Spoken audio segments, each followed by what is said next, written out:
Chapter 1278. Money and manpower were Yang Qindong's biggest advantages. Whether it was the Security Bureau or the CIA, they had developed strongly over the years, and many outstanding talents had emerged. Ming was one of them. He graduated with excellent results in the graduation examination and stayed with Director Yang San for half a year. After his vision and thinking had been greatly improved, he was finally demoted and became the intelligence director of the Security Bureau in the 3 eastern provinces. Previously, he had sent people to obtain some military information about the Ming army through various means. Once, he was even praised by the higher-ups. However, he had never fought with his old rival, the brocade-gowned guards. So many of the things he learned could not be used. Now that they had finally appeared, Ming was very excited. Ming, who had studied systematically, knew that it was often times like this that he had to remain calm. When he thought of Director Yang San's calm choices in the face of various situations, he forcibly suppressed the urge to arrest them. The founder of the Security Bureau was, without a doubt, Yang Qindong. He had performed many similar tasks in his life and was familiar with this aspect. He selected some selected training, improved it, and handed it over to Tiger's man. Later, Yang Qindong was promoted by the deputy director and learned a lot from Yang Qindong. It could be said that he had completely inherited the mantle. As one of the students that Yang San was very satisfied with, Ming naturally would not be too bad. He knew that the brocade-gowned guards was a powerful organization. Once they appeared, they would not be alone. In order to complete the task, they often did not even form a team. Usually, they would have a backup plan. His task was to find out all the members of the brocade-gowned guards that had appeared. He absolutely could not leave a little bit of trouble behind. If they wanted to do this, they would have to rely on Dai Tongji. At this time, Dai Qing did not know that he was being watched. In the past, he had also come to the Liaodong region for missions and secretly dealt with some disobedient officials. There had never been any problems. Now, these people only had a change of master, but the place had not changed. What was there to be afraid of? Without the slightest precaution, Dai Qing only made a few necessary anti-tracking actions. After finding nothing unusual, he returned to his temporary residence and met the 6 brothers who stayed here. "Sir, you're back. Did everything go well?" Seeing Dai Qing return, a man about 25 or 26 years old with long eyebrows like willows and a jade-like body quickly came up to greet him. This person's surname was Yao, and his given name was Shi. He was the person that Dai Qing valued the most.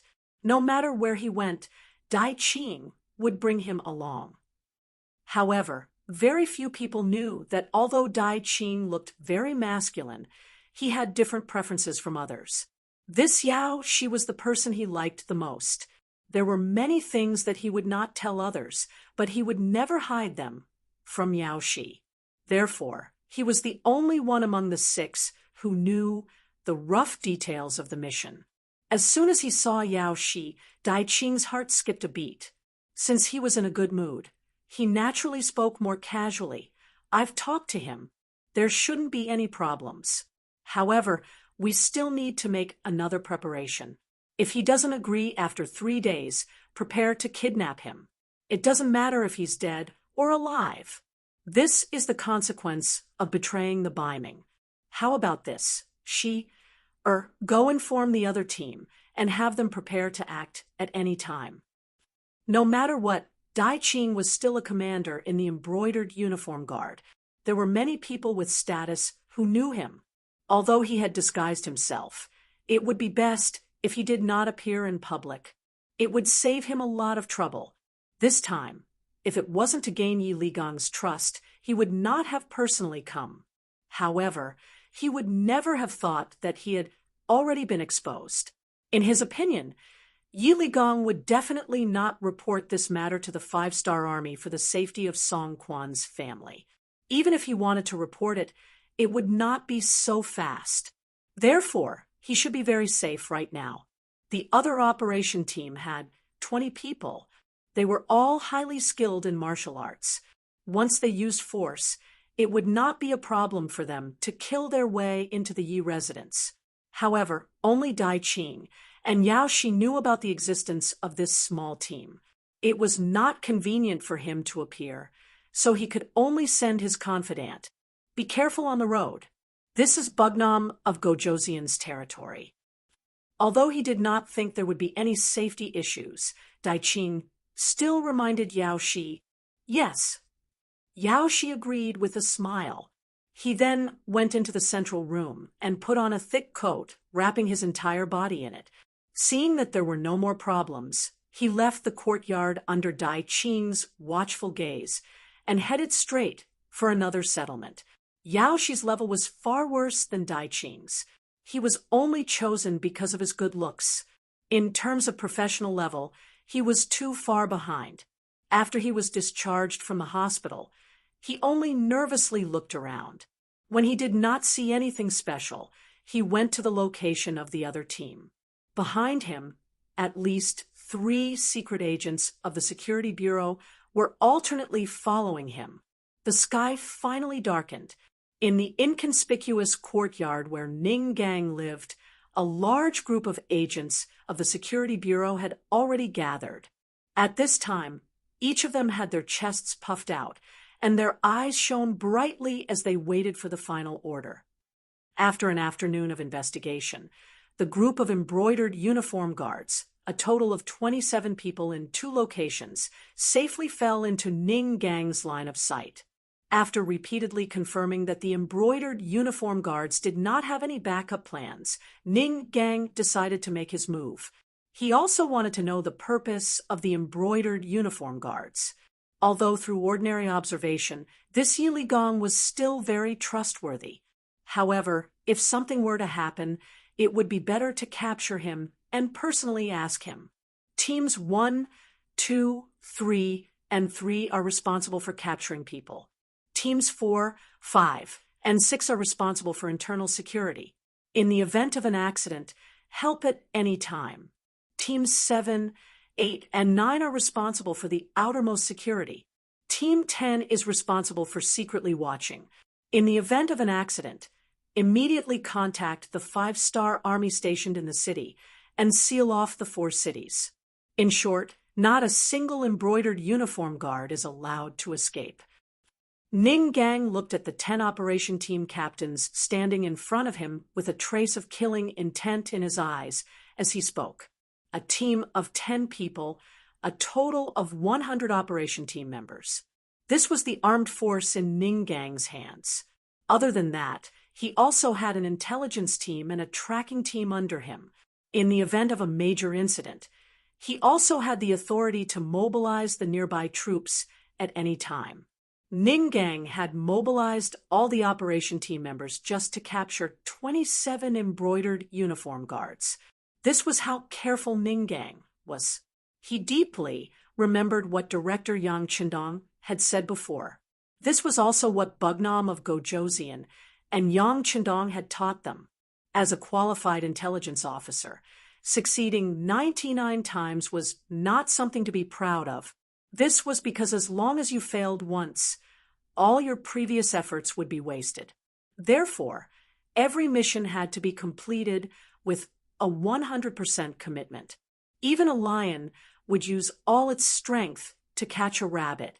Each team received the mission and received the blueprints of the 2 courtyards from the intelligence team. After a thorough understanding and a reasonable plan of action, everyone set off at the designated time and went straight to the 2 targets. In the courtyard of the first target, Dai Qing was holding Yao Shi. The 2 hadn't started doing anything yet. They were resting on the side of the bed. Yao Shi tried his best to say nice things to please Dai Qing, but for some reason, the effect was not good today. His backer, who was also his direct superior, was always absent-minded. This was the fundamental quality of a special agent. They were born with an extremely strong sense of danger. For some reason, after dinner, Dai Qing always felt his heartbeat become unstable, as if something big was going to happen. But no matter how he thought about it, he couldn't figure it out. He looked down at Yao Shi, who was still smiling at him in his arms. Dai Qing asked in an absolutely gentle tone, "When you went out today, you didn't notice anything else, right?" "No, what else could there be? No one here will recognize me." Yao Shi shook his head and said innocently, Yao Shi had not joined the embroidered uniform guards for long, and his ancestral home was in the south. In Liaodong, no one knew him. He didn't even have an old friend. So there shouldn't be any problems. Could it be that he was thinking too much? How could Dai Qing know that the problem was him? Instead, he was the one who implicated Yao Shi. Dai Qing couldn't think of a reason, so he stopped thinking about it. Instead, when he looked at Yao Shi, his eyes revealed a fiery expression. Filthy words came out of his mouth. "Little darling, the night is long." Just when he was about to do something, his ears suddenly moved. He seemed to hear a muffled sound in the courtyard. "Who is it?" As expected of a middle-level cadre in the embroidered uniform guards, he instantly exclaimed. Following this shout, the door was suddenly kicked open from the outside. Then, two shadows pounced on him from the left and right. Aya! Yao Shi, who had already taken off his shirt, cried out in alarm when he saw this scene. Dai Qing, who was also half naked, reacted immediately. He grabbed the pillow in his hand and threw it out with a whoosh.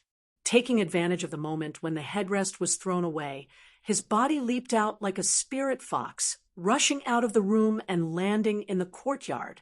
It was when he entered the courtyard that Dai Qing's expression froze. At this time, he noticed that there were 5 men in black standing in front of him. They were surrounding him in a semicircle. "Who are you people?" In his heart, he knew that he had encountered a thief. In front of these bandits who killed without batting an eye, his so-called embroidered uniform guard name might not be useful. So after saying this, he added, "If you are looking for money, I am willing to give you money. Since you are outside, please make things easy." Chapter 1279. Cut the crap. Capture him. I want him alive. The leader of the 5 people was Ming. He was worried about the situation here, so he personally led the team here. At the same time, this was his first time dealing with the Imperial Secret Service, so he wanted to test the other party's strength. When the 4 team members beside him heard the supervisor's words, they rushed forward without another word.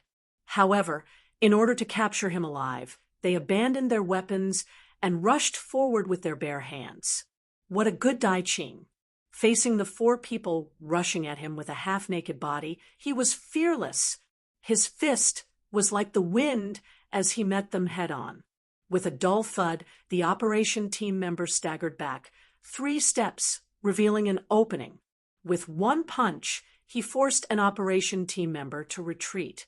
However, Dai Qing's expression also froze. Although he did not use his full strength in that punch, he still used 70% of it.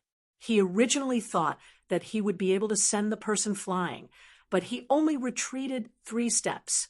It seemed that the other party did not come with good intentions and was not weak. In the blink of an eye, the other 3 team members rushed forward together. For a moment, punches and kicks rained down on Dai Qing's body like a storm. Dai Qing, who protected his head with both hands and his key parts, took several fierce punches. Taking advantage of the opponent's first wave of attacks before the second wave of attacks came, his body suddenly rushed in one direction. With a mountain lean, he knocked one of the operation team members to the ground. Then, with a long leg sweep, he knocked another team member to the ground. After that, he extended his free hands and smashed towards the last team member. This series of reactions happened in the blink of an eye. The remaining operation team member kept retreating. His hands kept moving in front of him to protect himself, and at the same time, he wanted to dissipate the power of Dai Qing's attacks. After 3 consecutive punches, he still did not knock the opponent down. Dai Qing was anxious. He did not know how many tricks the opponent had. He could not delay and had to end the battle quickly. At that moment, he stopped abruptly. Then, he raised his right leg and kicked the side of the team member's head with great force. Fortunately, the team member was somewhat prepared and protected his head. However, the powerful force still made him retreat continuously. Bang! Dai Qing, who had just finished his kick and was about to rush out, was suddenly knocked down to the ground by a long leg sweep. It was Ning, who had not made a move until now, who had finally made his move. This kick was extremely fast. Dai Qing was unable to react in time and suffered a loss. However, his skills were extraordinary after all, and he had experienced countless life and death battles. Therefore, the moment he fell to the ground, he took the opportunity to roll like a donkey, then flipped over and quickly stood up. Dai Qing had just steadied himself when another fist came crashing down. Out of instinct, Dai Qing countered with a punch. Then, with a muffled bang, a great pain came from his fist. He couldn't help but take 4 steps back before he could stand firm. Needless to say, the one who attacked was Ning. Since his first attack had failed, he would throw another punch. What he wanted was to seize the absolute initiative. After launching a kick and a punch, Ning had already entered the zone. His body was as light as a swallow as he leaped up and launched a chain of 3 kicks at Dai Qing, who was still retreating. Tong, tong, tong. There were several fierce attacks. When Dai Qing felt that both his arms were in so much pain that he couldn't even lift them up, he suddenly felt a pain in his legs. It was still a long leg sweeping attack. Once again, he was hit and fell to the ground. After falling to the ground twice in a row, Dai Qing's body was no longer as nimble as before. It was impossible for him to stand up in a short time. Taking advantage of this time, the 4 action team members who were repelled by him before pounced on Dai Qing, who was on the ground, like fierce tigers. Soon, his limbs were pressed firmly, and he could no longer move. At this time, the other 2 action team members in the bedroom had already escorted Yao Shi, who was also naked, out. Looking at the performance of the 2 men, Ning, who was still calm and agile just now, couldn't help but stare blankly. Then he shook his head. At this moment, he already knew what had happened. He couldn't help but feel nauseous. The arrest operation was very smooth. Under the surprise attack, the action team of the Security Bureau suddenly made a move and ended everything in just 2 hours. 13 of the 27 embroidered uniform guards were killed on the spot, 7 were seriously injured, and the other 7 were captured.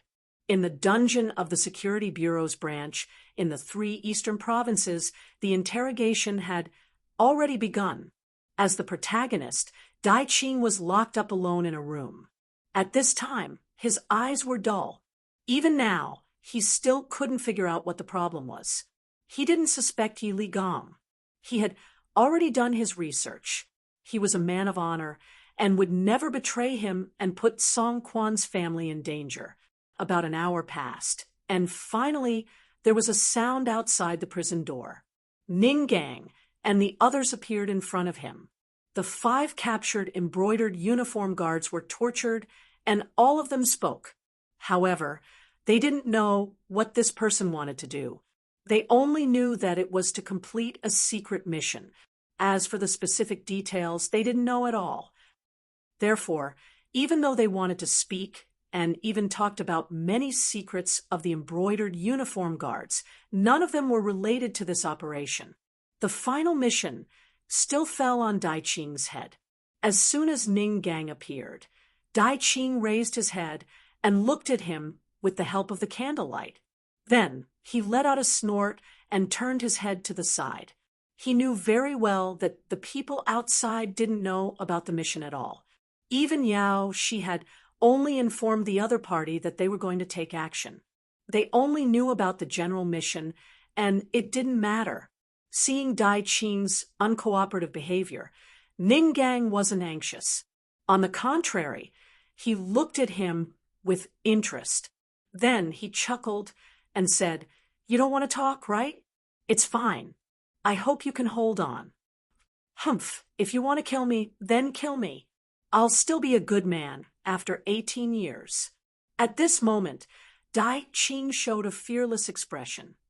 Oh, still a good man after 18 years? Not bad, but I don't know if you can hold on until then to bring him here. Ning wasn't surprised. If the other party spoke after a simple inquiry, it could only mean that there was no one else in the embroidered uniform guards that could be used. After this shout, the bare-chested Yao Shi was quickly brought over. Then he was tied to a wooden pillar at the side. When this scene fell into Dai Qing's eyes, a trace of nervousness flashed across his face. And all of this was seen by Ning. This was his trump card. He had already guessed before. Then he found out from the mouths of the other embroidered uniform guards that Dai Qing and Yao Shi were indeed doing something shameful. He wasn't afraid of the enemy being stubborn. He was only afraid that he couldn't find the enemy's weakness. As long as he found it, it would be time to pry open the enemy's mouth. Yao Shi was tied to the wooden frame. Ning casually sat on a chair. First, he inadvertently glanced at Dai Qing and found that he was looking at Yao Shi with red eyes.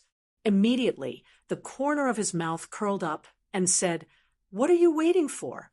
Let's start the torture." No.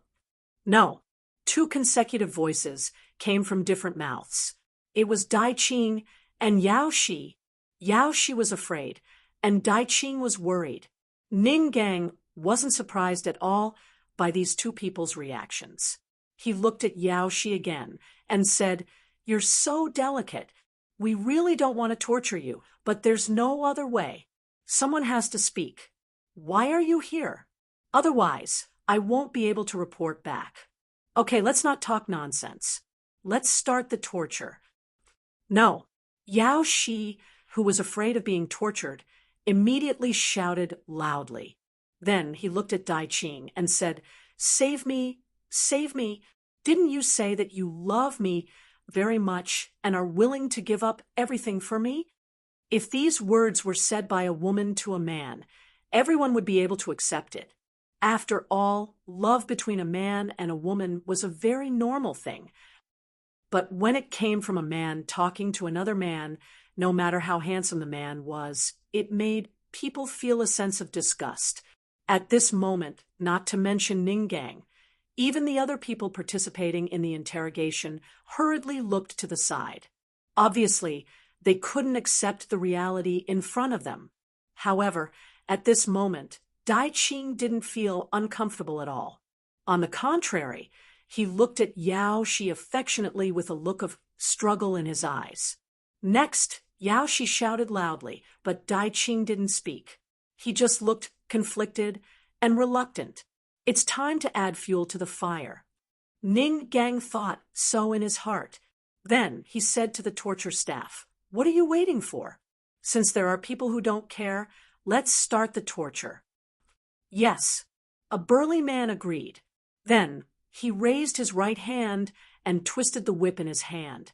When he saw that the whip was about to fall, Dai Qing, who had been silent, couldn't help but shout, "Don't hit! I'll talk! Hit the snake where it hurts." However, no one would have thought that Dai Qing's weakness was actually a man. For the sake of Yao Shi, he finally lowered his head. Ning also stood up from his chair and said with satisfaction, "That's right. Well, tell me about your mission here." Dai Qing, who had been wronged, naturally cooperated fully. He told the whole story of how he received the order from eunuch Gao Rang to persuade Yi Ligong to rebel. It turned out that what happened in Liaodu had made the acting emperor very angry. If they had only lost to the 5-star army in the war, it wouldn't be a big deal. After all, who would only win and not lose in a war?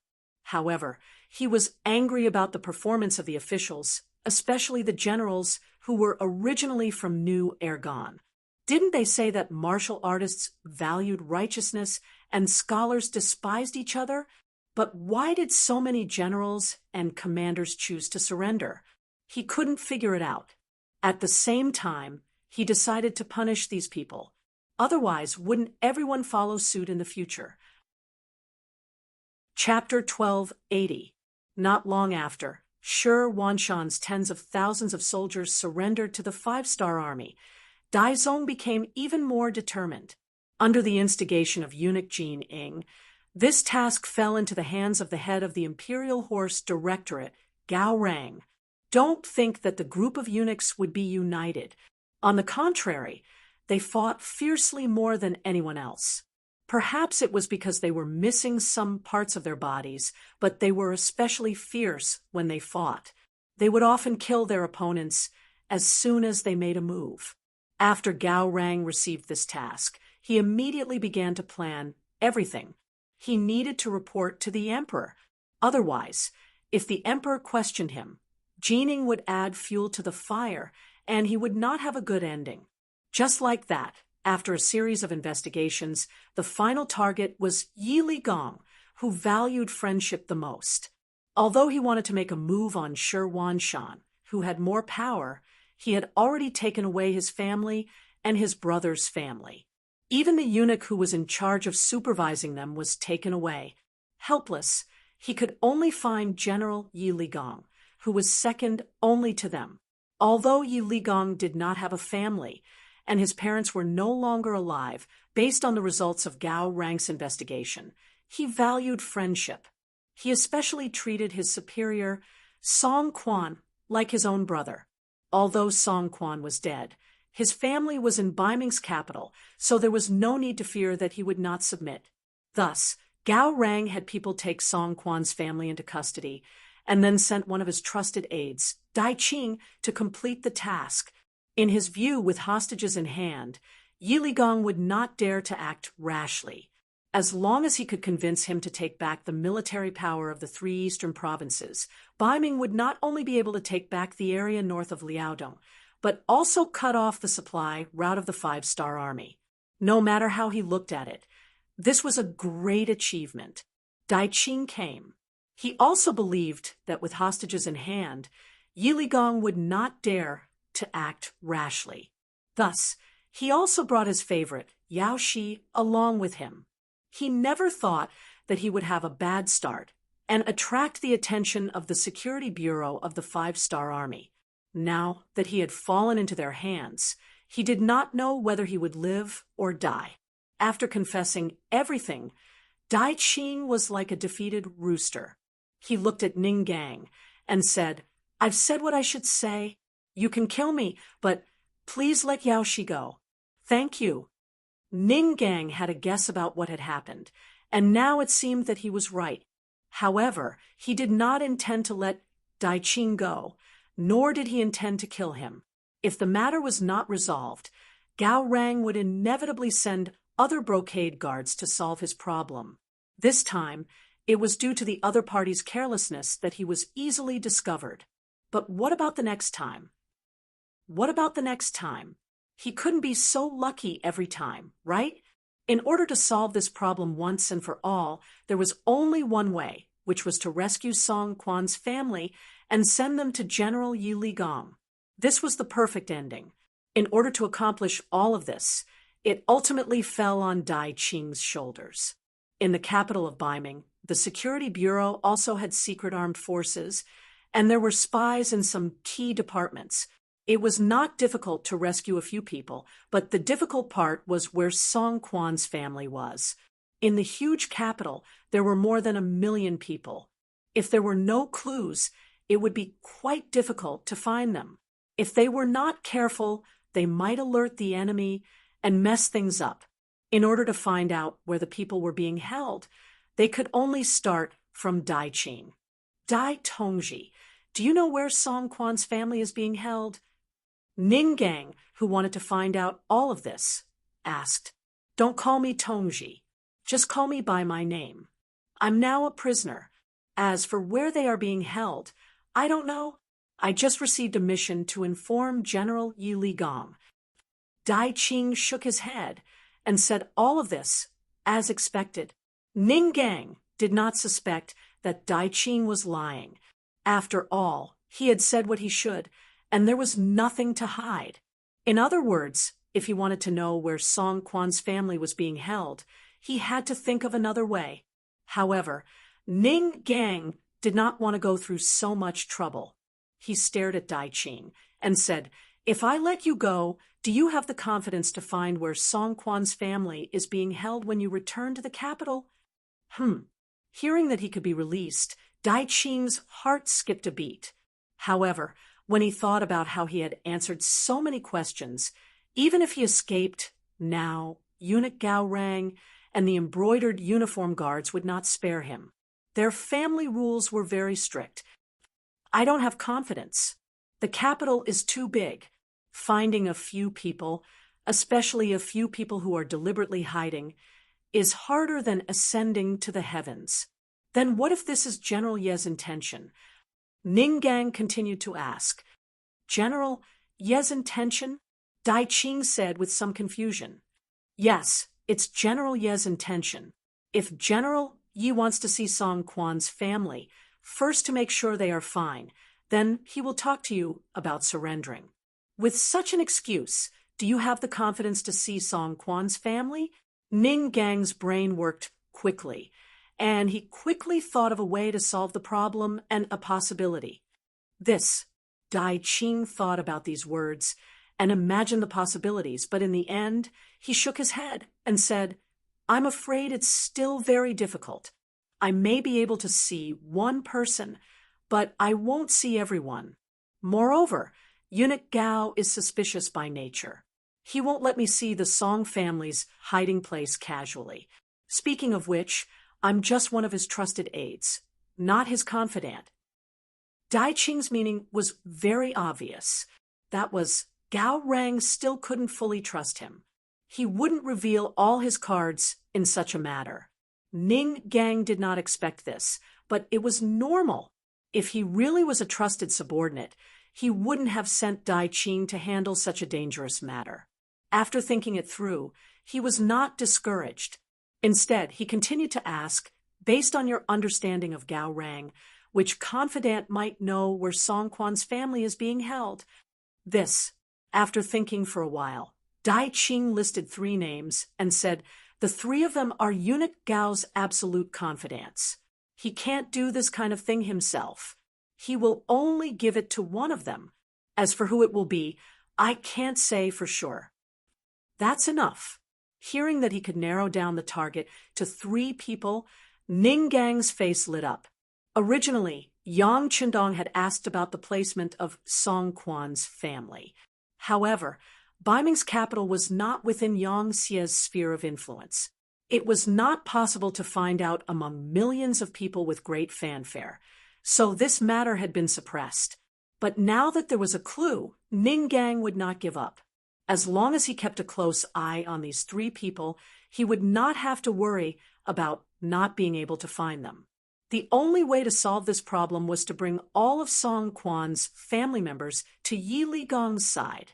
A rough plan quickly formed in Ning Gang's mind. When he looked at Dai Qing, he said bluntly, "Dai Qing, your chance to perform a meritorious deed has come.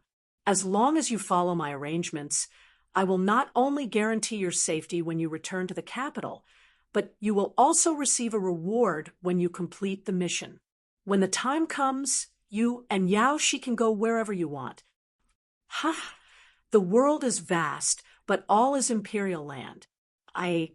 Hearing this, Dai Qing shook his head. He thought that this was completely bewitching words. But before he could refuse, Ning Gang interrupted. Wrong. In the world, Bugnam of Gojoseon's territory is not smaller than Baiming's. In fact, it is even larger than Baiming's territory. As long as you complete this mission, I can immediately give you and Yao Shi an identity card that belongs to Yang Xie. When the time comes, as long as you are in Yang Xie's territory, you can go wherever you want. At that time, You can live a carefree and unfettered life with a concealed identity. Wouldn't that be better? Of course, if you are still willing to work for Bugnam of Gojosian, I am also willing to recommend you. Dai Qing, who originally did not have much hope and only wanted to use everything he had in exchange for Yaoxi's safety, suddenly trembled when he heard these words. That's right. Right now, the world was not just Bai Ming's territory. There was also Nanming and Yangxia, the territory that Yangxia had conquered over the years was simply unimaginable. There were so many places that he could choose to live in. When the time came, no matter how powerful the embroidered uniform guard was, it would not be easy for them to find him. As for working for Yangxia, Dai Qing did not have such thoughts. Ever since the day he joined the embroidered uniform guard, he thought that he would never be able to leave. Over the years, he had killed countless people and was tired of this kind of life. Now that he had a new beginning, how could he return to this kind of life? Okay, I only hope that after this matter is completed, you can let me and Yaoxi leave and let us go to a new place to start anew. Dai Qing did not dare to hope for a reward. As long as he could keep his life, he was already very satisfied. Although he did not manage to persuade Dai Qing to join the Security Bureau, Ninggang was not disappointed. As Yangxia grew stronger and his territory became wider and wider, there would be plenty of talents in the future. At that time, it would not be you who begged others to join, but others who begged you to join. Finally, Dai Qing was persuaded. But for the sake of safety, Yaoxi did not leave with him this time. Only he was allowed to leave the Jianzhou left guard. Later, after the secret agents of the Security Bureau in Baiming and Jingming received the telegram, they kept an eye on Gao Rang's 3 confidants and made preparations. In the end, they found all of Song Quan's family members. What happened next was much simpler. The people were suddenly taken away by the Security Bureau. Then they left the capital through a secret channel and went to Shi City. In April next year, they arrived at the Jianzhou left guard. When they suddenly appeared in the Yi mansion, Yi Ligong was completely shocked. Originally, he had been waiting for Dai Qing to show up again. He had already thought that as long as Dai Qing dared to appear again, he would take him down and send him to the governor, Lu Ji, to prove his loyalty to Bugnam of Gojosian and the 5-star army. Next, he would commit suicide to thank Song Quan for taking care of him. But he did not expect that after waiting for so long, he would get such a result. Chapter 1281. The person was sent over, and Yi Ligong had to be interrogated according to the law. After all, he didn't report Dai Qing's appearance to Governor Lu Ji and the relevant departments. Who knew what he was thinking? However, after the investigation, Yi Ligong's bodyguards found out that the general had ordered that the moment Baiming's brocade guard appeared, it would be time to arrest them. This proved his loyalty. After reporting to Yang Chendong, Yi Ligong was released without charge and returned to his position as the general of the eastern 3 provinces. As for Dai Qing, he completed his mission very well and brought over a member of the Song family. Ning Gang also fulfilled his promise. Not only did he release Yaoxi, but he also gave them identification documents that could be used in Yangxia's territory. He also gave them 10,000 taels of silver for their living expenses. This was enough for them to live a carefree life. Dai Qing was so touched that he knelt down to thank him. He also said that he would tell his brothers about what had happened to him through various channels. In the brocade guard, everyone knew that as long as they came, they would be part of the brocade guard in life and in death. It was impossible for them to leave. However, with him as an example, those who wanted to leave could first come to Bugnam of Gojosian's territory and then leave. This was equivalent to giving the brocade guard, especially those who were no longer part of the brocade guard, a new way out. Because of this, Who knew how many brocade guard left and how many secrets they took with them? Some of these people directly joined the security bureau to work for Yang Qindong, while others joined the army and started anew. There were also some who went to other places to become farmers or merchants. However, this matter had a great impact on the brocade guard. Not only did it not succeed, but it also caused their own troops to be disloyal. Gao Rang was often punished by the acting guardian emperor. This matter was enough to change the entire brocade guard, but it wasn't important in front of Yang Qindong. It was already the 3rd month, and the snow had begun to melt, although the weather was still fluctuating, and occasionally there would be light snow or sleet. It was no longer a hindrance to the road. Yang Qindong was also going to lead the 5-star army to attack and occupy the Yi area. Over the past few months, hundreds of grain piles had been built in Turpan. They were all filled with rations to ensure that the army had enough for war. Many of the warehouses in the palace were also filled with boxes of gold, silver, and paper money. It had been 2 years since the banknotes were issued. This paper, called Han banknote, had a very obvious golden dragon printed on it, making it unforgettable. In Yang Xie's sphere of influence, these silver coins had gradually replaced gold ingots, silver ingots, and copper coins. After all, these things would be worn out if used frequently, but Han coins would not. As long as there was no intentional damage or tearing, it would not be wasted, especially when there were different denominations in the banknotes. The small ones were 1 fun, 2 fun, and 5 fun, while the large ones were 100, 50, and 20 yuan.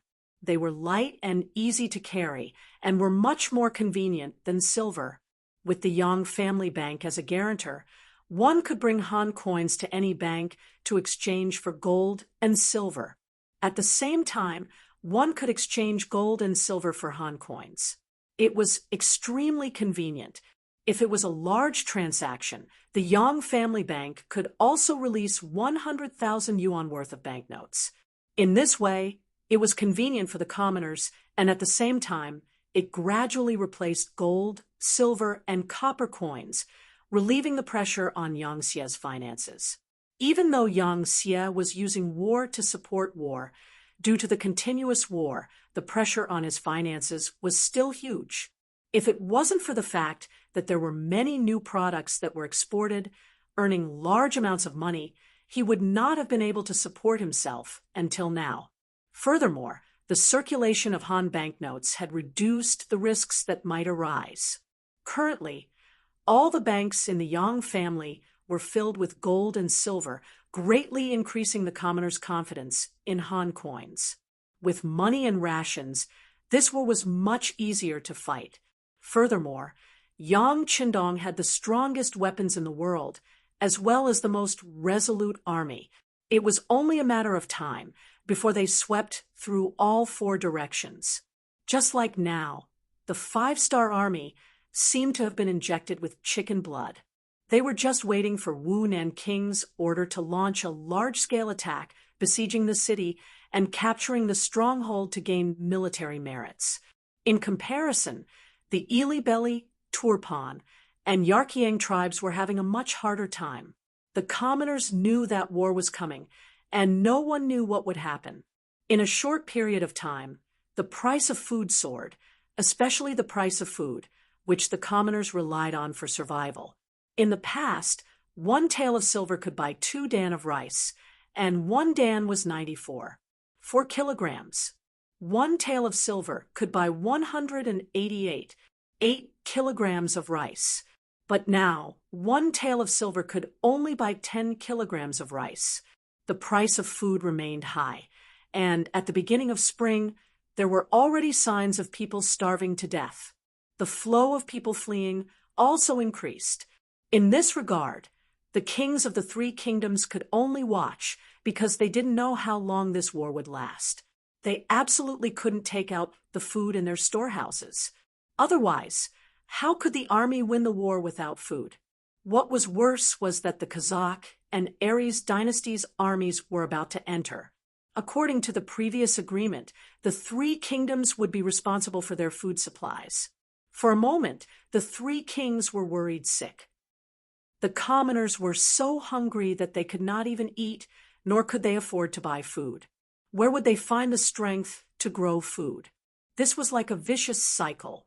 Before the war even started, there were already internal problems, and the economic order was seriously threatened. It was said that war was a matter of fighting for money. Before the war even started, the five-star army had already won. When the news of the three kingdoms reached the ears of Yang Qindong in Turpan, he keenly felt that this was a great opportunity.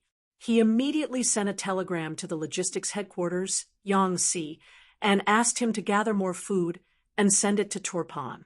At the same time, he ordered the gates to be opened to receive the refugees from all directions.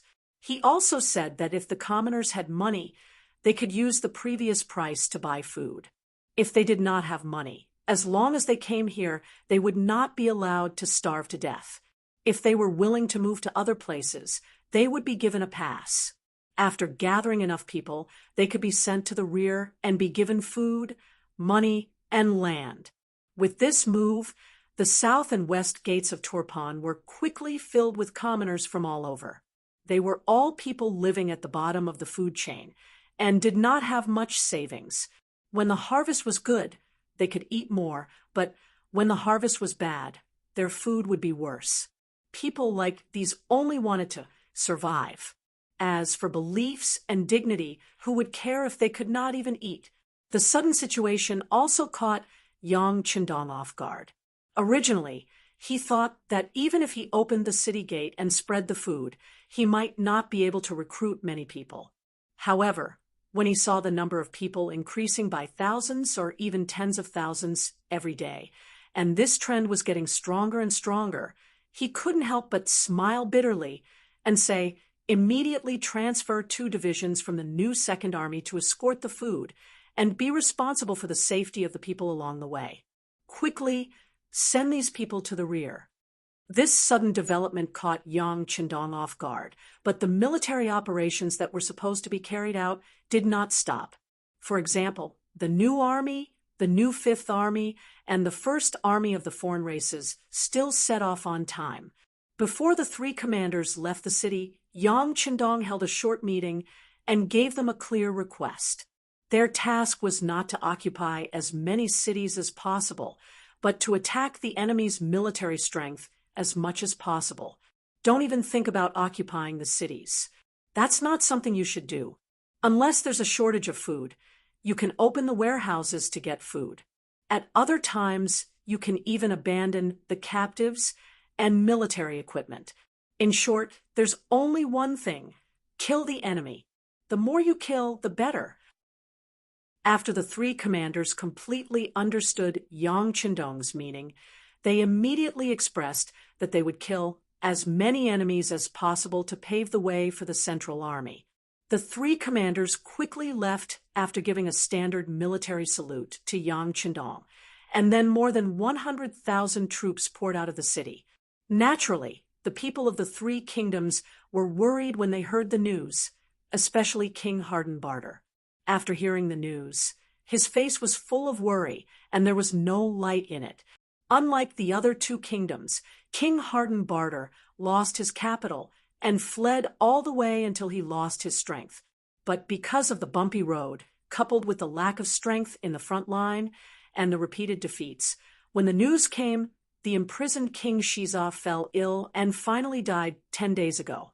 Before King Shiza died, he scolded his son Hardenbarter for being unfilial, which made him very angry.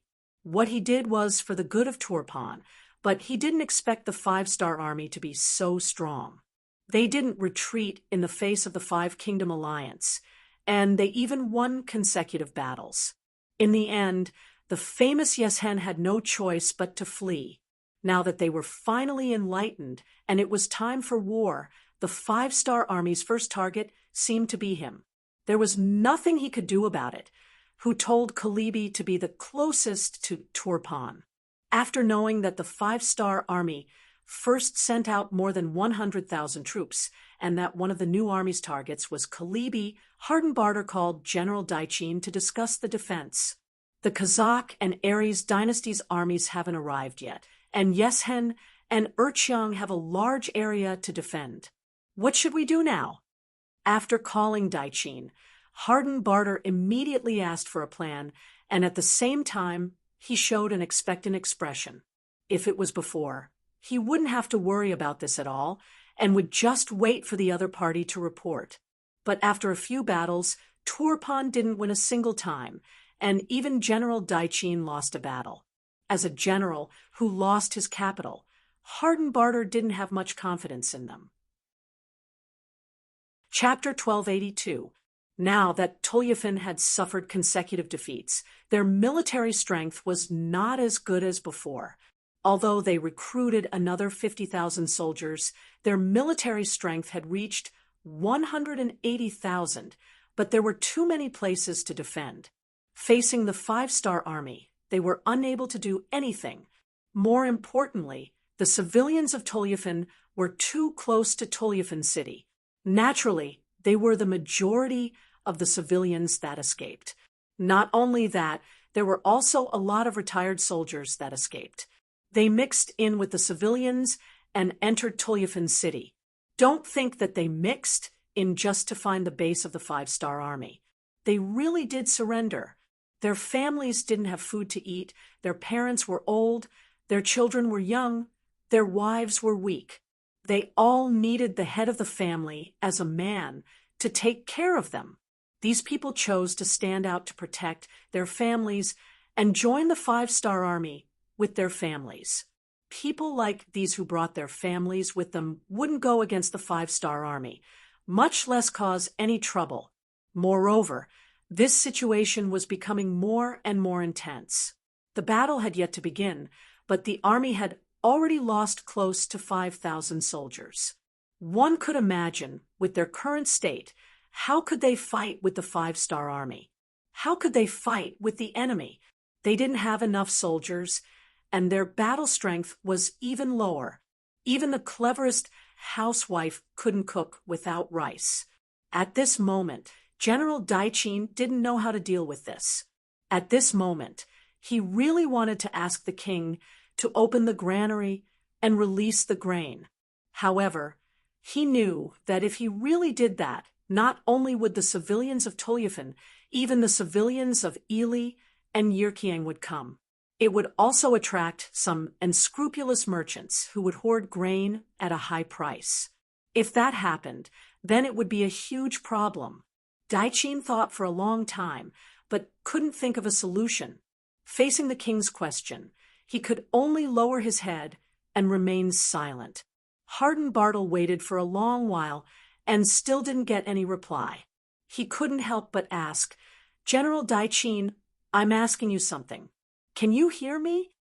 "Yes, Your Majesty, I hear you. The 5-star army is coming at us ferociously. Our reinforcements won't be able to reach here in a short amount of time. The only thing we can do now is to place our main forces outside the city and defend first. Using our advantage in numbers and terrain, we can still fight." Helpless, Daichin could only suggest a defensive strategy. He knew that if they kept defending, they would definitely lose. However, if they took the initiative to fight, they might be surrounded and split up. If that really happened, Turpan would have no trump cards left. Even if they could chase away the 5-star army one day, they wouldn't have the strength to bargain with their allies.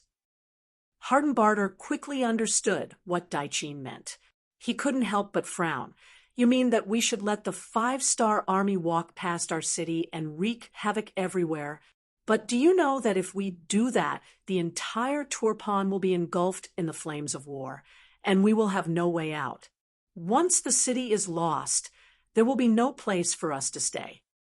Daichin obviously understood this logic, but at this moment, he really didn't have any better ideas. If they split up their forces to fight, they would probably lose even faster. As for whether or not this would cause them to lose the nearby cities and large amounts of land, it wasn't a problem that he needed to consider right now. Let's solve this problem first. Your Majesty, I know your worries, but as long as your Majesty is still here, the army is still here, and the lost land can be taken back.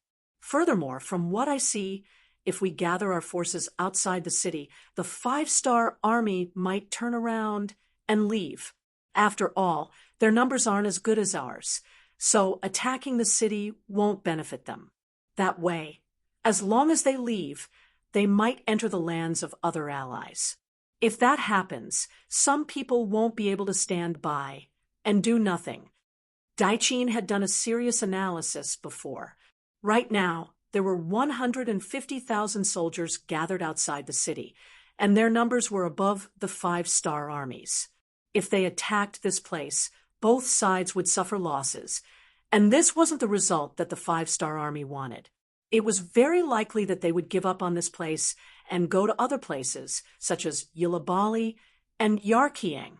In that case, the two allied countries would not be able to sit on the sidelines, even if they wanted to. Once they joined in, the pressure on Toliafin would be greatly reduced. When Hardenbarter heard these words, he couldn't help but suck in a breath of cold air. He finally understood his general's thoughts. This was also what he wanted. A month ago, before the ice and snow had melted, he had contacted the kings of Yilabali and Yarkiang, hoping that they would send reinforcements. This was because from various signs, it was very likely that the 5-star army's first target would be his Turpan kingdom. What he meant was that he didn't receive any response from them, as if they didn't hear his suggestion at all. It was clear that the two countries wanted to see them fight the 5-star army first, and then find a chance to reap the benefits. This was the so-called alliance.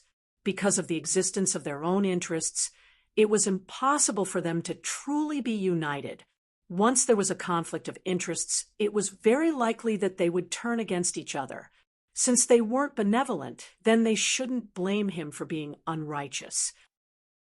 Although Daichin's suggestion was to sacrifice a large portion of Turpan's cities, he would be able to preserve his own military strength and quickly drag the other two countries into the war to reduce the pressure on him. Why not? The most important question now was whether or not the 5-star army would attack Kalabali city. He asked Daichin this question again, "Are you sure that the 5-star army will go around us?" They should. Even though this was the result of many analyses, who could be sure about the changes on the battlefield? Daichin didn't dare to make any guarantees, so he added, "Your Majesty, we can act like we are going to fight to the death and give the 5-star army some pressure. This way, they shouldn't attack us. Plus, if they really want to attack Kalabali city, then we can hold on for a while. When the time comes, we will have enough time to send your Majesty away." Daichin's meaning was very clear. No matter what, Hardenbarter's life could be saved. The only difference was that one result was that they would still be very strong, and the other result was that they would become a fugitive government that needed to rely on others. Okay, then let's give it a try. Immediately transfer the troops from the nearby cities and leave some money and food in the other cities to lure the 5-star army. Hardenbarter was very decisive. He actually didn't have any other choice. Either he immediately moved the army and gave up on Kalabali city.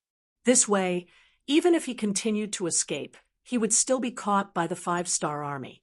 The losses wouldn't be small. Since that was the case, why not take a gamble? Daichin was very supportive of Hardenbarter's decision. When he heard that the king wanted the other cities to leave some food for the 5-star army, he couldn't help but reveal a look of admiration. With this bait, the chances of the 5-star army not attacking Kalabali city would increase. Under the king's orders, the troops from the nearby cities started to move towards Kalabali city. The Turpan kingdom only had 180,000 troops. Other than the 30,000 troops that were too scattered and couldn't gather due to the distance, the other 150,000 troops were all gathered in and outside Kalabali city. The military tents stretched for 10 miles, as if they were ready for a decisive battle once the 5-star army arrived. The ones that came from the middle were the new army. After General Su heard the information from the scouts, mainly from the intelligence department, he immediately made the decision to go around Kalabali City and attack the smaller cities with weaker defenses. Before they came, Yang Qindong had said that this time they weren't going to take over the city or see who took over the most territory. What they wanted was to destroy the enemy's strength. Since that was the case, Suhi wouldn't be stupid enough to fight with the Turpan Kingdom's main force. Plus, he really didn't care about a single Kalabali city. Suhi's new army was the closest five-star army to Kalabali City. Even he suddenly took a detour, so the five-star army and the first army of the other races definitely wouldn't have any ideas about this place. When the news reached Harden Barter and Daichin's ears, they couldn't help but let out a sigh of relief. King Harden Barter's face finally showed a trace of relief as he said, "They really took a detour. Ha! Let the other people have a headache from now on." "Yes, Your Majesty. Now that we've prepared ahead of time, we've stored large amounts of food in Kalabali City. It won't be a problem for us to defend for 2 to 3 years. By then, the battle will have ended. At that time, with your 150,000 troops, you might become the strongest force here." Daichin also let out a sigh of relief. As the general, the pressure on him was greater than anyone else. Luckily, the result was good. The five-star army really did take a detour. Naturally, the burden on his body was also reduced by a bit. "Oh, you're saying that we still have a chance?"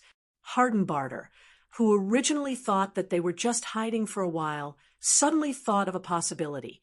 If the result was as Daichin predicted, when the five-star army and his allies were almost done fighting, wouldn't he be able to reap the greatest benefits by leading his 150,000 troops? Thinking about how the Turpan Kingdom could use this opportunity to increase their strength and truly unify this place, Harden Barter couldn't help but laugh out loud. Wasn't this what he had been searching for? Perhaps it would truly be realized in his own hands. The new army went around Kalabali City and came to the hinterland of the Turpan Kingdom. Then they attacked the city and took over the stronghold. No one could stop them. Some of the smaller cities had already opened their gates. The civilians had all run away. The Turpan army in the city had also all run away. It didn't take much effort at all. Chapter 1283. Regarding this, Commander Su, he was extremely clear-headed. Even though he was facing an empty city, he still sent people to investigate and only moved in after confirming that it was safe. After a night of rest, he did not leave a single soldier in the city the next morning. Instead, he continued to lead the army forward. He remembered Yang Qindong's order, which was to destroy the enemy's strength and not to snatch control of the city. Along the way, the advance of the 1st Cavalry had been incredibly fast. Along the way, they had encountered some resistance from the Turfan army, but most of them were only a few hundred to 1,000 men. In front of the powerful 1st Cavalry, which numbered over 30,000, a single regiment could easily crush them in a single charge, wiping them out in just a few rounds. The new army progressed at an extremely fast pace, and good news was reported through the radio from time to time. In comparison, the progress of the new 5 armies could be said to be extremely fast. This was because they had originally chosen the east route. After setting off from Turpan, they also went around Chali and headed straight for Lop Nur. After taking down the nearby Ruochang County, their journey was extremely smooth. After some rest, they headed straight for Yirkiang's tribe. Next, it was time for them to show off their strength. In comparison, the 1st Army of the Outsiders was not so lucky. Under the lead of Commander Bai Shuang, they headed straight for Heavenly Mountain. Once they crossed the mountain, it would be equivalent to entering the hinterland of Ili and fighting with them. Luckily, they were prepared beforehand and had already scouted out their route. They found a relatively flat land, so crossing Heavenly Mountain was only a matter of time. Seeing that they were about to succeed and were about to face the city, Bai Shuang stopped the army and summoned the 4 division commanders to his tent. Inside the tent, Bai Shuang was wearing a purple cape. His young and handsome face had a maturity and steadiness that did not belong to his age. His clear eyes were staring at the sand table gathered by the intelligence department in front of him, thinking about something. "Commander!" Tu Hai and the other division commanders walked into the tent. After seeing Bai Shuang, they could not help but call out. Bai Shuang had replaced Su Kuda as the commander of the First Army of the Outsiders. For a regiment commander to be promoted to the position of commander, it was not an exaggeration to say that he was being promoted beyond his rank. But who asked his teacher to be Yang Qindong and Bugnam of Gojoseon? Even though Tu Hai and the others did not agree in their hearts, they still had to put on a very respectful appearance on the surface. Bai Shuang could more or less guess the thoughts of the 4 teachers.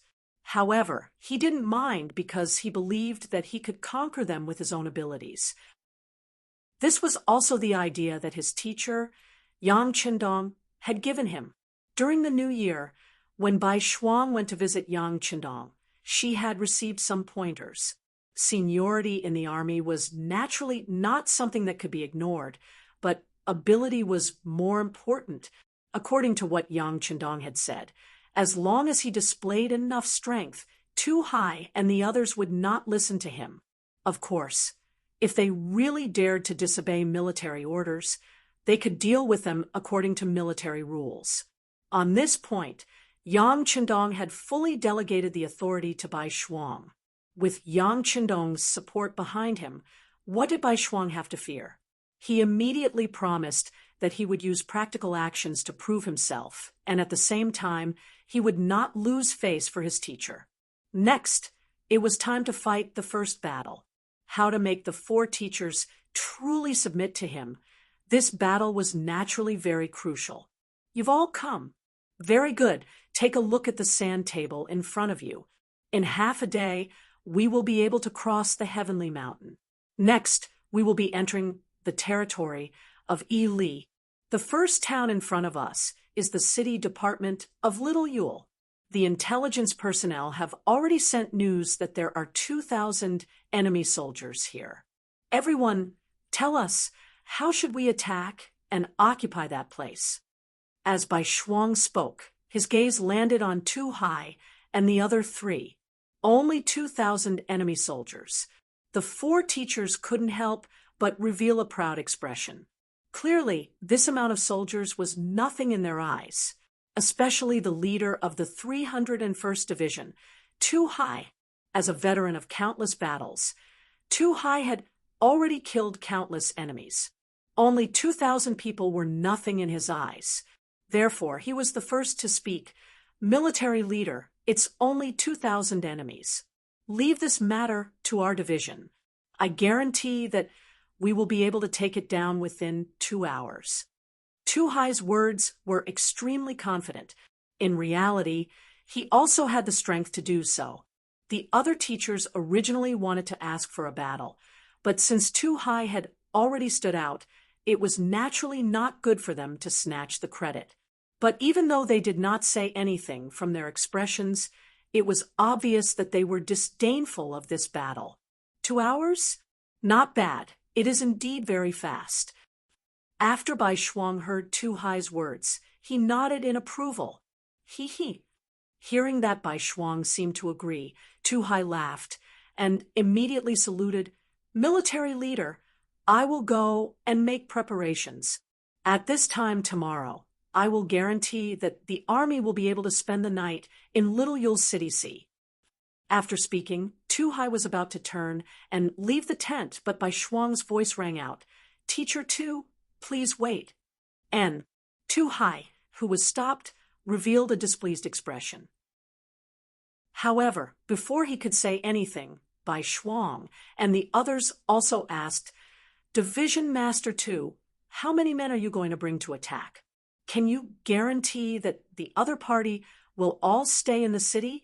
Can you guarantee that none of the civilians or soldiers will escape? Can you guarantee that the news of our army appearing here will not be leaked? Can you guarantee that the stored food in the city will be safe for our army to use? Can you guarantee that a series of questions were thrown out? In this short period of time, Tu Hai's expression changed again and again. He really wanted to say that once the battle started, who knew what would happen? How could he guarantee this? Who could guarantee this? After a series of questions were thrown out, Tu Hai did not know how to answer. However, Bai Shuang did not intend to stop asking. Instead, he continued to ask, I wonder if Teacher Tu can give an answer to these questions. This I can't guarantee. Tu Hai opened his mouth and closed it. After closing it and opening it again, he finally said these words. Okay, then which of the other teachers can do it? Bai Shuang then looked at Luan Xiaojiang and the others with a serious expression. No, Luan Xiaojiang, Sensei Naganabu, and Kong Biao all shook their heads one by one. It was easy to take down a city, but it was too difficult to not leak any news. At this moment, Tu Hai had already recovered from his previous question. At this moment, he finally said, Military leader, this is a bit too much. The situation of a battle is constantly changing. There is a saying in the art of war, there is no constant situation in war, and there is no constant situation in water. Who can guarantee that there will not be any problems? Wrong. Without waiting for Tu Hai to finish, Bai Shuang's stern gaze had already turned over. Changes in war do exist, but as long as the plan is good, it is very possible to control it within a certain range. Also, if you can't do it, it doesn't mean that others can't. I am willing to make a military pledge. I will personally go and control Little Yule City Head. I guarantee that there will not be any problems. However, if there are any accidents, I am willing to resign from my current position and return to being a regiment commander. When the military pledge was made, the 4 teachers were so shocked that their jaws dropped. For a moment, they were all stunned and did not know what to say. Logically speaking, with Bai Shuang's current status, he could let his subordinates do things for him. Unless it was a matter of life and death for the First Army, he would not personally take action. This was also Yang Qindong's intention. High-ranking officers could not take risks, because if something happened, the losses would be too great. However, Bai Shuang actually took the initiative to volunteer. However, to be able to become a teacher, none of them were idiots. They quickly thought it through. This time, Bai Shuang was forcing himself. He was establishing his authority. Military commander, you can't. After thinking it through, E Division 303's division commander, Sensei Naganabu, took the initiative to stand up, wanting to say something. He was different from other people. Although he led the First Army, it was an army made up of people from different races, different regions, and even different faiths. However, to be able to become a high-ranking officer, other than him, everyone else was Han. This made his status somewhat awkward. When he did some things, he naturally could not be as unscrupulous as other people. Now, that Bai Shuang was about to take the risk, of course he had to speak up to stop him and express his attitude. Sensei Naganabu was the first to speak up. Afterwards, E Division 302's division commander Luan Xiaojiang and E Division 304's division commander Kong Biao also spoke up to dissuade him. Whether they were sincere or just on the surface, at least they all knew that Bai Shuang's appointment as a military commander was personally ordered by Yang Qindong. That was set in stone, and no one could stop him. And if something happened to Bai Shuang in front of them, as the commanders who held the military power, they would not be any better off. Out of the 4 commanders, 3 of them had expressed their opinions. Only Tu Hai stood there, without saying anything. Instead, he looked at Bai Shuang up and down as if he had just met him. All right, This military commander has made up his mind. It cannot be changed. How about this? I will bring the direct military guards to Little Yule City Head. You all just need to stay at home and wait for the good news. Bai Shuang did not care if others looked at him or not. As the saying went, doing things beautifully was more convincing than saying more. Orders, everyone is to rest where they are. The direct military guards will follow me. Bai Shuang gave the order as a military commander. At this moment, even if the four commanders wanted to say something, it was all too late. In the 5-star army, the military commander's authority was still very great. Unless it involved a rebellion, the officers under him had to obey him unconditionally. Otherwise, they would be punished according to military law. Bai Shuang left. He left very decisively, and indeed only brought the 2,000 soldiers of the direct military guards with him. However, others did not know that he did not intend to use all of the 2,000 soldiers. He only needed to bring a battalion into the city. The other 4 battalions were only responsible for keeping watch outside, just in case. Chapter 1284. In the mountains 4 li away from Little Yule City, Bai Shuang was leading the 1st Guard Battalion to change.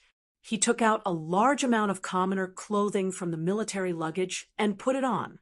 As he fastened the buttons on his robe, Bai Shuang said to the large man standing beside him, "Commander Shuang, I'll leave everything outside to you. If nothing goes wrong, I'll send you a signal at night. When the time comes, you must act quickly. Commander Zhuang's full name was Zhuang Cheng. He was originally a deputy battalion commander of the 4th Regiment of the 1st Cavalry Division. This time, Bai Shuang came to the 1st Army. As a trusted aide, his status naturally rose, and he was promoted to Guard Battalion Commander. Zhuang Cheng's face was solemn, and his eyes were filled with concern. Hearing this, he immediately stood at attention. "Commander, I'll remember." "Very good. Battalion Commander Xiao, let's go." Bai Shuang had just finished changing his clothes. He glanced at the dozens of men behind him who had also changed their clothes. With a chuckle, he walked towards the nearby official road and headed towards the direction of Little Yule City. Battalion Commander Xiao Qing was originally a company commander of the 4th Regiment. He usually admired Bai Shuang's ability. This time, he took the initiative to come along and obtained the position of Guard Battalion Commander. Bai Shuang and the dozens of men walked on the official road. Little Yule City was already in sight. Bai Shuang couldn't help but slow down and said in a very casual tone, "The enemy has 2,000 soldiers in the city. Are you afraid?" "No." The soldiers all said in unison. To be able to go on a mission with their commander was their honor. If word got out, it would be something to gain face. Furthermore, the other brothers of the 1st Battalion had already changed into the city. They were the last batch. This way, they had a total of 400 people. Although they didn't have as many soldiers as the enemy, they still had the ability to fight back. Not to mention, if their commander could lead the troops, he definitely had a thorough plan. What was there to be afraid of? Good, that's how war is. Very satisfied with the soldiers' answers, Bai Shuang said confidently, "On the battlefield, just because you're afraid of death, you won't be killed. On the contrary, if you weren't afraid of death, others would only be afraid of you. That way, you would have more chances to protect yourself. All right, you are all courageous and insightful people. Next, I will tell you about the next mission. As long as you are courageous and careful, the mission will not be difficult to complete." Back then, White Shuang had infiltrated and taken down Hobokseri City without shedding a drop of blood. For that, he had been praised by Yang Qindong. This time, he had the same idea. The only difference was that he had changed his approach. This time, he was not going to hold anyone hostage. Instead, He was going to give them gifts. This could be seen from the wooden boxes carried by the burly men behind him. Little Yule City, although it was considered a border city of Ely because it was separated by a heavenly mountain, it was a little remote and not very lively. If it weren't for the chaos of war, where many commoners couldn't even fill their stomachs and were running around, the floating population here would be pitifully small. However, it was precisely because of this chaos that the other soldiers, disguised as refugees, did not encounter any trouble from the city guards when they entered the city. On the other hand, Bai Shuang and his group of several dozen people, dressed in bright clothes and full of vigor, quickly attracted the attention of the city guards. "Who are you people? All of you, stop for inspection."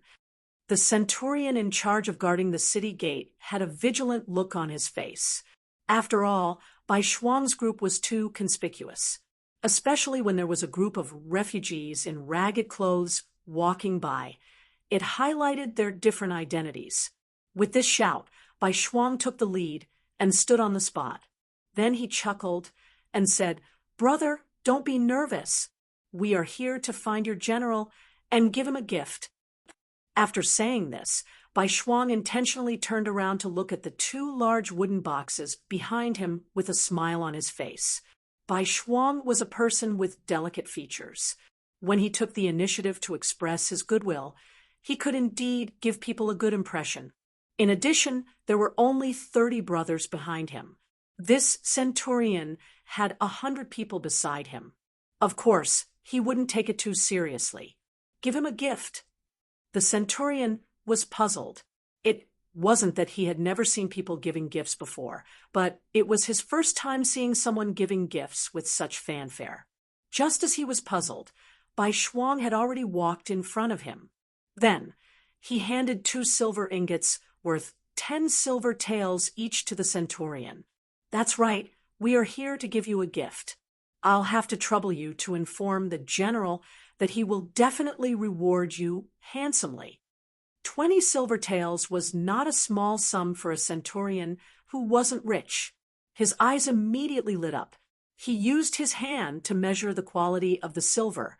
It was definitely of high quality. He immediately withdrew his ferocious expression and changed it into a smile. "All right, since that's the case, follow me. I will bring you to see the general." It was obvious that this centurion still remembered Bai Shuang's words. The general would definitely reward him handsomely. Such a good job couldn't be given to someone else.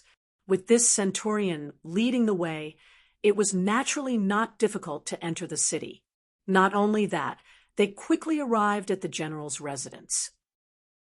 When Bai Shuang saw that most of the houses in the city were dilapidated, but the residence in front of him was majestic and dignified, how could he not know that they had arrived?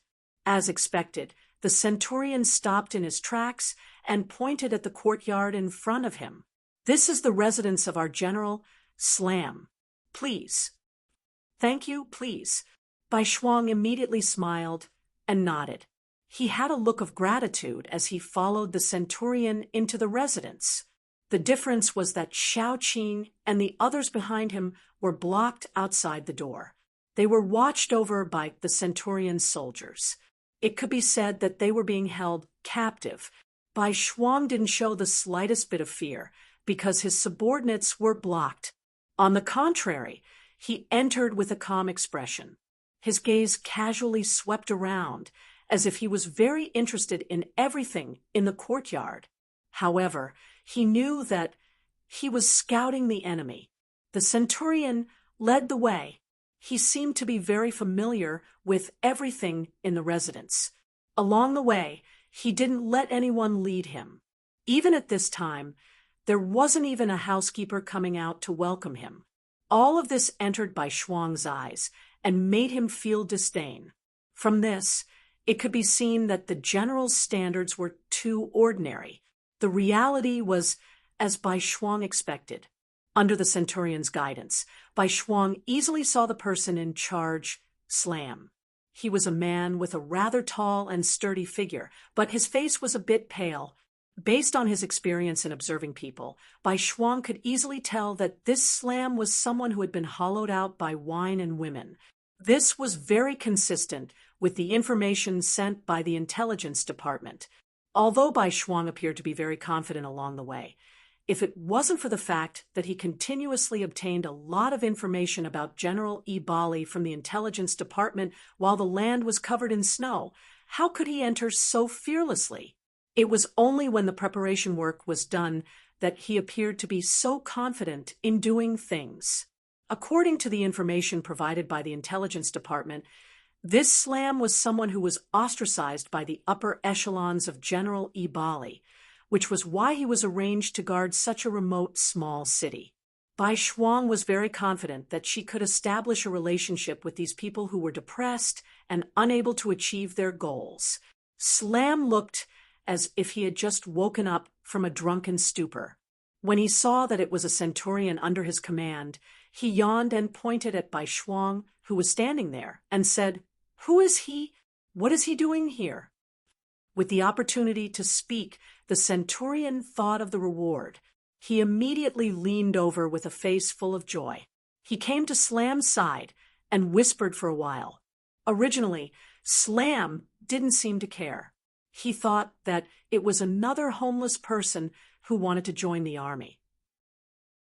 However, in just a short while, his eyes became brighter and brighter. In the end, before the centurion finished speaking, he had already grabbed his arm and asked with a face full of joy, "You're saying that there are 2 big chests, and that there might be silver inside?" The centurion only felt a burst of pain when Slam grabbed his arm, but he had no choice but to nod and answer, "Yes, General. I haven't seen what's inside the chests, but I think it's silver without a doubt."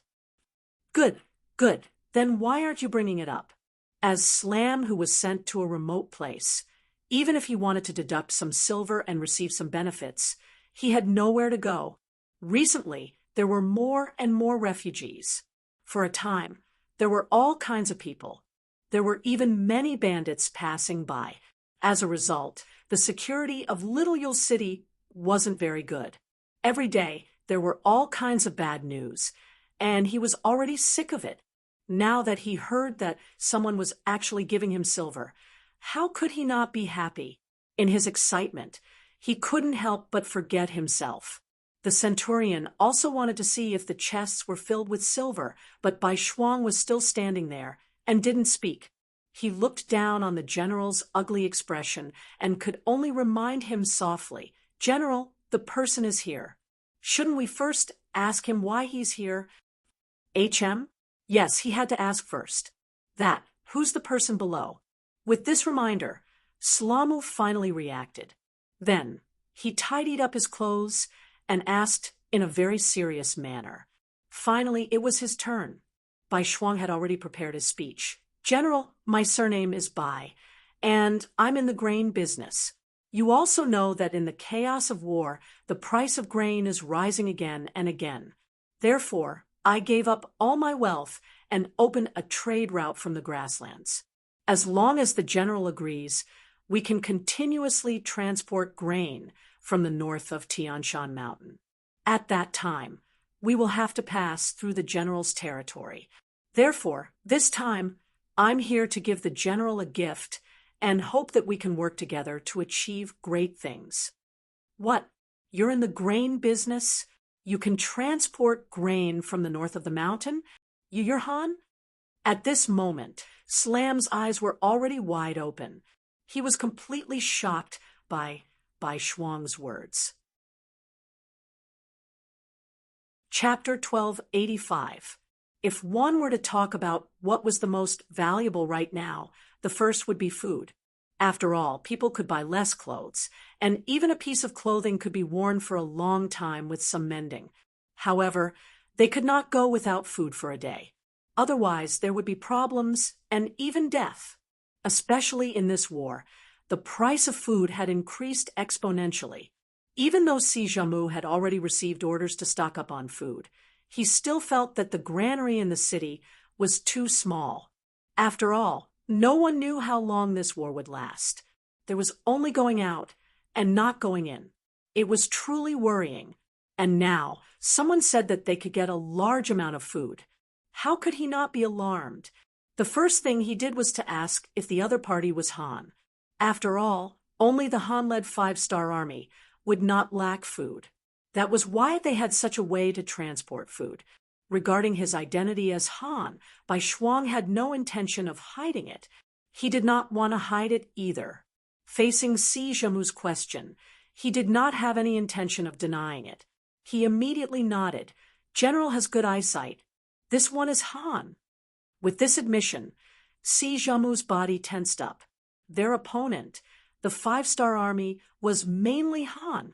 However, Bai Shuang's next sentence caused Slama's tense nerves to relax a lot. I'm a Han Chinese, but not all Han Chinese are part of the five-star army. Not all Han Chinese like to fight, and are willing to fight. This one only likes to earn money. I do not understand military matters, and do not want to understand. N. Hearing Bai Shuang say that he was not part of the five-star army, and did not like to fight. He only liked to earn money. Si Zhemu's expression became much better. The centurion to the side was also shocked by Bai Shuang's identity as a Han. He was not afraid that the other party would do anything to him. After all, this was Little Yule City, his territory. He was worried that the reward he was about to receive would be gone. Now that he heard such words, his heart moved. He quickly said to Si Zhemu, General, what he said makes sense. Not all Han people are our enemies. Besides, if he really is an enemy, why would he give you money? I'm afraid that he would have long come over with weapons. That makes sense. Living in a remote area. Samu didn't know much about the five-star army, so he didn't think the five-star army was that scary. The most important thing was that he also believed that this was Little Yule City, and this was his territory. There were only a few dozen people here, but he had 2,000 soldiers. If the other party dared to act rashly, he only needed to give an order to settle everything. Furthermore, he knew that if he were white double, he definitely wouldn't have the guts to barge into the five-star army's barracks. Judging others by his own standards, Samu's vigilance dropped a lot. When he looked at White Shuang, he focused all his attention on the grain business. What did you say your surname was? General. He said his surname is Bai. The centurion said with a flattering look. Oh, yes, Mr. Bai, right? You said that you can transport food. Then may I ask where the food is? Slamu resumed his high and mighty general appearance and asked Bai Shuang. He. Seeing the other party ask such an idiotic question, Bai Shuang couldn't help but laugh out loud. Then, he felt that the situation wasn't right. Seeing Slama's confused expression, he took the initiative to explain. General, this time I'm only the vanguard. I'm in charge of clearing all the checkpoints. Also, we're not very sure if there's a need for food here. Only after understanding everything will the food be transported here in large quantities. With this explanation, Slama's old face turned red. He also knew that he seemed to have asked a very stupid question. But right now, his attention wasn't on this at all. He was thinking about large quantities of food. When White Shuang finished speaking, he immediately said, Lack of food. I'll take as much as you have, but I don't know the price. The price is only 30% higher than the market price. White Shuang hesitated for a moment, then tentatively raised 3 fingers. 30%. Hearing this price, Slamu seemed to have been pricked by something. With a whoosh, he bounced up from the chair. What? 30% is a lot. That won't do. 20% is fine. White Shuang looked very careful, showing his worry and nervousness. No, it's not much. 30% is already very good. The laughing Slamu had already walked over from the chair and came to White Shuang's side. He was very clear that an Ili food was priceless. Anyone who had some skills and some strength would be hoarding food. They were afraid that if there was a war, there would be no food to eat. Who would be willing to sell food? Not to mention 30%. Even if it was doubled or even tripled, they would still easily sell it. Thinking about it this way, this was definitely a big deal. White Shuang had undoubtedly become a noble person in his eyes. He immediately came to White Shuang's side with a face full of smiles. His eyes were filled with indescribable passion. Because he was too passionate, White Shuang couldn't help but take a step back. "General, don't lie to me. Is 30% really no problem?" White Shuang's eyes moved as he spoke, showing his shrewd side on his face. "Of course there's no problem. I'll take as much as you send." Ha ha ha. Slama laughed loudly. He originally thought that after being sent to this remote little city, it would be difficult for him to achieve anything in his life. He didn't think that a good thing would fall into his lap. How could he not grasp it? At this moment, White Shuang's heart finally settled. The business was more or less done. Next, White Shuang brought up the 2 boxes of silver he had prepared. At this moment, Slama was shocked to the point of choking. He had a new understanding of White Shuang's wealth and no longer doubted it. After all, if he didn't have a request, why would he give him so many benefits first? Regardless of whether there was food or not, just based on these 2 boxes of silver, it was not a loss to make this friend. The things that should be set up were done. Everything that followed was much easier, bringing White Shuang and the others to the residence. A banquet was set up under White Shuang's request. All the officers with some authority in the city were invited to the residence. At the banquet that night, Slama even put his arm around White Shuang's shoulder in front of everyone and introduced him as his brother. In the future, everyone should give him face, and so on. When the other generals saw this situation, how could they not know what to do? One by one, they took the initiative to come to White Shuang's side to toast him, wanting to get familiar with him. White Shuang's alcohol tolerance was not bad. He didn't refuse anyone and led his brothers to drink with everyone. This drinking lasted for nearly 4 hours. In the end, most of the generals in the courtyard had collapsed to the ground. White Shuang, who was also 40% drunk, shook his head. He didn't forget his mission. Looking at the battalion commander Xiao Qing, who hadn't drunk, he said, "Go, this is Slama's military seal. Take it and let your brothers into the city. Gather the other soldiers in the city and watch over them." "Yes," Xiao Qing said with a face full of excitement. At this moment, he was completely convinced by the military chief. He had only used 2 chests of silver to take down the entire Little Yule city without shedding a drop of blood. Most importantly, he had completely sealed off the news of the army entering the city. This was a true wise man, a true expert. Xiao Qing left, using the commander's seal. He quickly found Commander Zhuangcheng, who was waiting for news outside the city. What happened next was much simpler. The 5-star division quietly entered the city. Following that, they gathered all the guards inside. After that, they removed their weapons and became prisoners of war. All of this was completed before daybreak. Then, the signal was sent out. An extremely bright flash grenade soared into the sky. 3 li away, 2 high, and the others who were waiting for news immediately brought over 30,000 soldiers towards Little Yule City. The sky finally brightened. Slamu, who was in a daze, was awoken by the urge to urinate. When he slowly opened his eyes, he didn't have the urge to urinate anymore. This was because at this moment, a steel blade was placed on his neck. Surrounding him was a group of 5-star army soldiers wearing military green uniforms. This is a dream. This must be a dream. Slamu hurriedly closed his eyes. Then he opened them again. However, nothing had changed. There was only a fierce gaze in Commander Xiao Qing's eyes. "General C, you're finally awake? Then let's have a good talk now." "Talk. Talk about what? Slama's voice was trembling as he spoke. Even if you beat him to death, he wouldn't have thought that the five-star army would appear in front of him. Even if you beat him to death, he wouldn't have thought that the enemy would leap over the mountains. Because perhaps people and horses could leap over.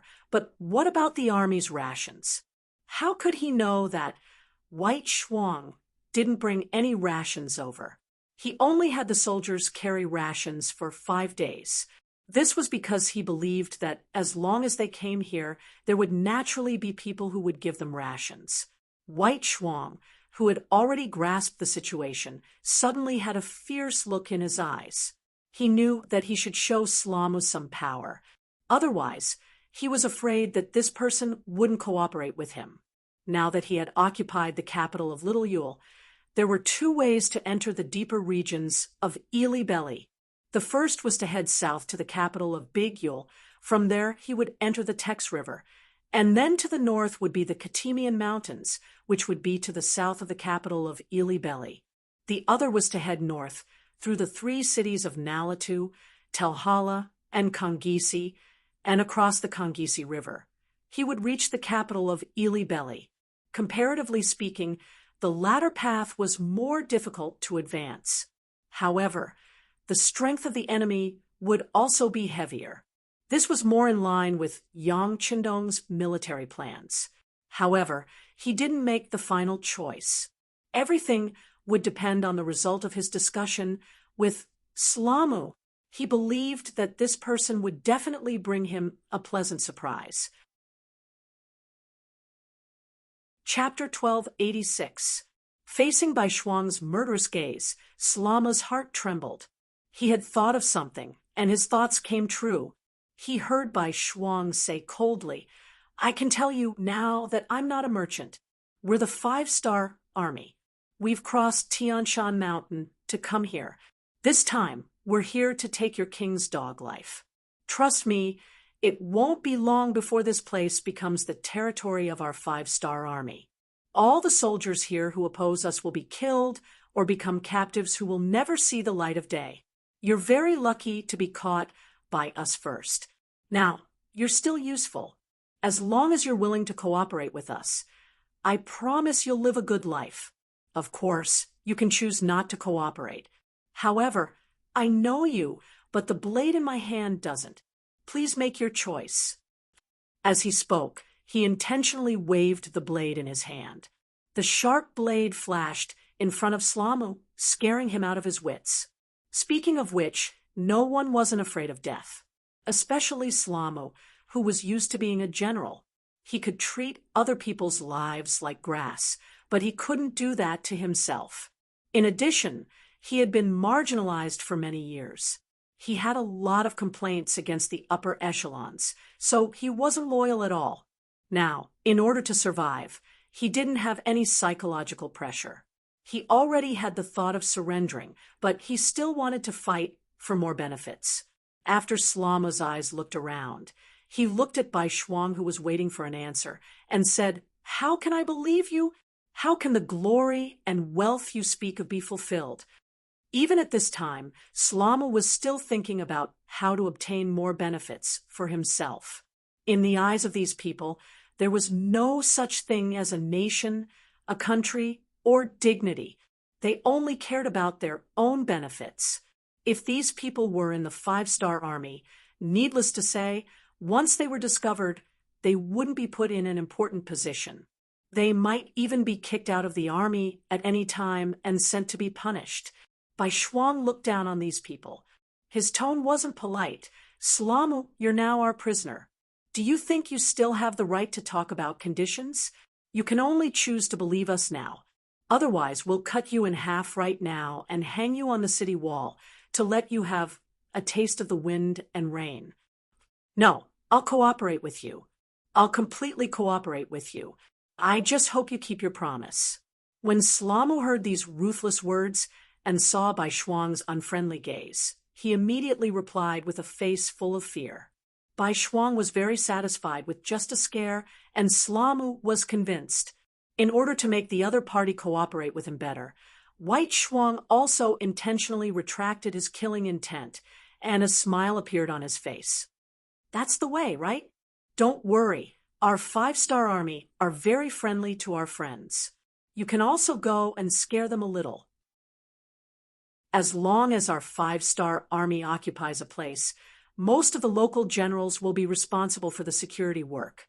If your performance is satisfactory, not only will you receive a large amount of rewards, you might even have the chance to become the general of this area in the future." Good, good. Hearing that if he did his job well, he would even have a higher position, Slamu's eyes revealed a look of yearning. He immediately nodded like a chick pecking at rice. Very quickly, he told White Double Ears everything he knew, including the military arrangements of the nearby cities and the situation of the military forces. Tu Hai and the other 3 division commanders were already waiting in the hall when Bai Shuang brought Slamu in front of them. The attitude of the 4 was clearly much more respectful than before. They had already heard about what had happened. Bai Shuang was the commander of an army, and his status was extremely noble. However, he had still entered the tiger's den, daring to bring a few dozen people into Little Yule City. Then, without harming a single brother, he had taken control of the situation here. Just based on this, it wasn't something the 4 division commanders could do. They might be able to take down Little Yule City with a small price, but they definitely couldn't do it as quietly as Bai Shuang. The most important thing was that the news of them appearing here wasn't leaked. This gave them more time to prepare and choose, creating better conditions for the next attack. After Bai Shuang entered the hall, he noticed the attitude of the 4 division commanders. They were clearly more respectful. This made him very satisfied. He didn't expect these people to immediately submit to him, but as long as they didn't hinder him, he believed that his performance in the future would make them truly submit. "You're all here. Let me introduce you. This is General Slamu. He is now our friend, and is willing to provide us with everything we need to know. He is also willing to cooperate with us. Now, let's ask him to explain the surrounding situation." Bai Shuang smiled and nodded at Slamu. He had already heard it once. Now that he had Slamu explain it again, it wasn't that Bai Shuang's memory was bad. On the contrary, he was very smart. The reason why he did this, other than letting the 4 division commanders understand the situation, he also wanted to test Slamu again and see if he introduced the same thing twice. Once he found a problem, he would properly explain it. Fortunately, Slamu really surrendered at this moment, so what he said was naturally true. 2 introductions. The language might be reversed, but the meaning didn't change. Bai Shuang finally relaxed. He looked at the 4 division commanders and said, "Now that everyone understands the situation, let's talk about what you all think." The East Army's new 5th Army. After speeding up their march all the way to Lopner River, they went straight to Lop City in the southwest direction. Under the lead of Shi Wanshan, they advanced at a speed of a few hundred li per day. What they wanted was to take the enemy by surprise. They wanted to directly attack the enemy.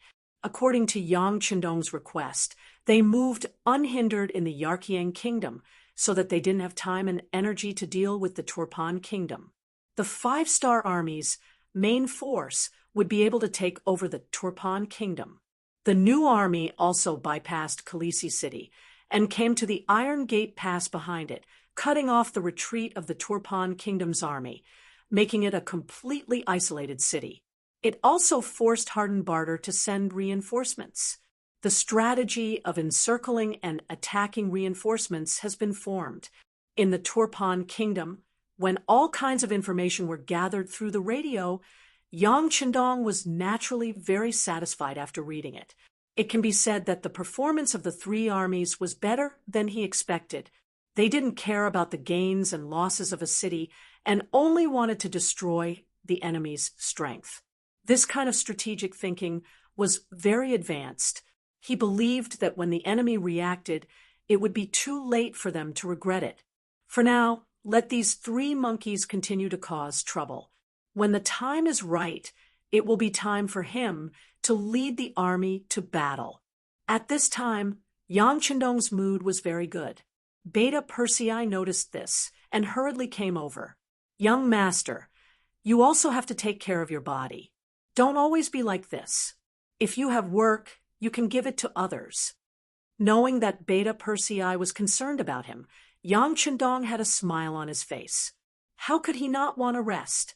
But anyone who wanted to achieve such a big goal in a short period of time would have no time to rest. How is Division Commander Tian and Division Commander Ling doing? The 2 people he was talking about were the division commander of the 1st Cavalry Division, Tian, and the division commander of the 4th Division, Ling Daqiang. After the liberation, they received the order to liberate the Fire Province, Willow City, and other places around Turpan. As the capital of Turpan, there were many large cities and strategic towns around Turpan. It was just that because of the geographical location, they couldn't provide much protection. When Harden Barter escaped, he didn't escape to those places, causing them to become isolated cities. For the safety of the rear, Yang Chendong decided to liberate these cities. Only then could he walk out of Turpan without any worries. When it came to the situation of these cities, Beta Persei's face immediately showed an excited expression. Young master, everything is going well. The Fire Province has been taken. So fast? Hearing that the Fire Province had been captured, Yang Chendong's eyes flashed with surprise. Tell me the details. Yes. We first sent people to the Fire Province to persuade them to surrender, but the effect was not good.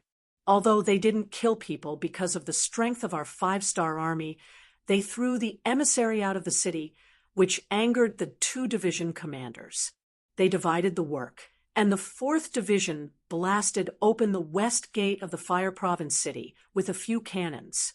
Then, Division Commander Tian, who led the brave cavalry into the city. What followed was naturally a one-sided situation. The Fire Province city was broken in less than half a day. Most of the 20,000 Turpan soldiers guarding the city surrendered, and a few were killed. Now, the 2 division commanders are using the same method to go to Yanghire City. The news just came, and it seems that the problem can be solved peacefully. When talking about this, Beta Persei's face was full of joy. Clearly, this person was a warmonger in his bones. Yang Chendong was also very satisfied after hearing this. Yes, that's right. If we don't attack, then it's fine. If we move, then it's like a bolt of lightning. Don't give them a chance to fight back. Of course, if we can solve the problem without using a single soldier, then that's naturally the best. Yes, I'll immediately send someone to pass on the young master's order. Beta Persei knew that Yang Chendong was a person who loved his soldiers like his children. This was also because he didn't want to make too many sacrifices, so he immediately nodded. Then, seeing that Yang Chendong was indeed in a good mood, he tried to suggest, "Young master, today's official business is not so busy. Why don't we take a walk on the street? You don't know, but Turpan City is very lively right now." Chapter 1287. Yang Chendong was right about this. Ever since this place was occupied by the 5-star army, especially after the previous siege of Turpan, the hearts of the people here had all fallen to the 5-star army's side. In addition, this was a big city and the front line of the battle, so it naturally became the first choice of the fleeing people of the 3 kingdoms. They had already made sufficient preparations, and there was enough food in the city. There were nearly 100 big and small grain stores, which greatly solved the problem of food for the people. More and more people stayed here, so it was naturally very lively. Yang Chendong sat in the palace every day. Even if he did not step out of the palace, he could still understand a lot of things through the radio. This made it difficult for him to have any leisure time. Now that the military affairs were going smoothly, he could take a walk on the streets to understand the actual situation. If he discovered some practical problems, he would not have to work and rest. After thinking about it, he did not leave the palace for a long time, so he nodded. Okay, then go and make the arrangements. Remember, don't bring too many guards. Don't disturb the security of the city. Since he said not to bring too many guards, Beta Persei did not dare to be negligent. As the core of Yang Xie and the soul of the five-star army, his safety had always been the most important. After Beta Persei got Yang Chendong's approval, he quickly went out and called the Longwei's first captain, Qiuvi, over. Then a team of 50 Longwei elites changed into casual clothes and prepared. This was only what could be seen. There were still 200 Longwei members who would follow outside. Once they found any problems, they would immediately appear and provide support. Yang Chendong also changed into a green robe and led Beta Persei, Qiuvi, and the others out of the palace to the streets. At this time, Turpan City was indeed, as Beta Persei had said. The streets were crowded with people, and it was a lively scene. On both sides of the road, there were countless shops of all kinds. Everything related to food, clothing, housing, and transportation was not lacking. These were all operated by the people of other races who had migrated here. Their arrival made the city even more lively and prosperous, filled with people. Occasionally, people in ragged clothes could be seen on the streets. They were all people who had fled from Turpan, Yarkiang, and Ili. Every time they saw them, they could see the surprise and caution in their eyes. They were surprised by the prosperity of Turpan City, and careful that their identity and clothes seemed to be somewhat out of place here. As the group walked, Beta Persei introduced what he had learned to Yang Chendong. Young master, these people will generally be observed for 2 days after entering the city. First, let them feel the prosperity of our Yangxie land. This will make them more confident in their future life and make them more prepared to integrate here in the future. Second, it will also make it easier for our soldiers to observe them. If there are spies from the 3 kingdoms among them, they will often give themselves away, and it will be easier for us to screen them. Of course, after 2 days, those who have no problems will be invited to the shelter in the city to register. Then, they will be transported to the beginning city by the vehicles transporting supplies. There, they will report to the logistics headquarters of Yangxi for resettlement and distribution. Yang Chendong listened silently and nodded from time to time. He doesn't pay too much attention to these things now. With Yang Xie on the right track, he only needs to make decisions on some important matters. These matters will naturally be handled by specialized personnel. Sometimes when they report the results, he may not even check them. Not bad. This is a good way to deal with it. The governor of the Far Eastern state, Chunbo, sent a telegram a while ago saying that there is a large amount of newly opened land that no one is planting. Moreover, the land there is very fertile. It is really too wasteful. Now that we need manpower, we can consider letting Yang Xi send more people over. Listening to Yang Chendong's instructions, Beta Persei of course agreed and kept it in mind. At this time, he was not only the captain of Yang Chendong's guards, but also the butler, secretary, assistant, and other positions. It can be said that he has a high position and power, but he is also very busy. While they were talking, the road in front suddenly became very crowded. Looking from a distance, they could see that many people were gathered there, and it seemed that there were a lot of people. On the periphery, many fifth-star army soldiers in military green uniforms were maintaining law and order. What's going on? With so many people crowded here, Yang Chendong asked with a slight frown. Go and ask around. Beta Persei didn't often go out of the palace, so he naturally didn't know. He ordered Qiuvi beside him. Very quickly, the 2 quick-witted dragon guards rushed forward and returned after a short while. Because they were on the street, they didn't salute Yang Qindong. Instead, they cupped their hands and said, "Sixth young master, the female soldiers in the propaganda office are setting up a stage to perform a show. There are many people watching nearby." Oh, the propaganda office. Hearing this, Yang Qindong was also interested. He laughed and said with great interest, "Then let's go and take a look." "Okay, I'll arrange it." Beta Persei quickly agreed. Of course, he wouldn't let the young master and the people crowded together to watch the show. If that happened, safety would be a big problem. Immediately, he sent out a few people to look for a spot nearby.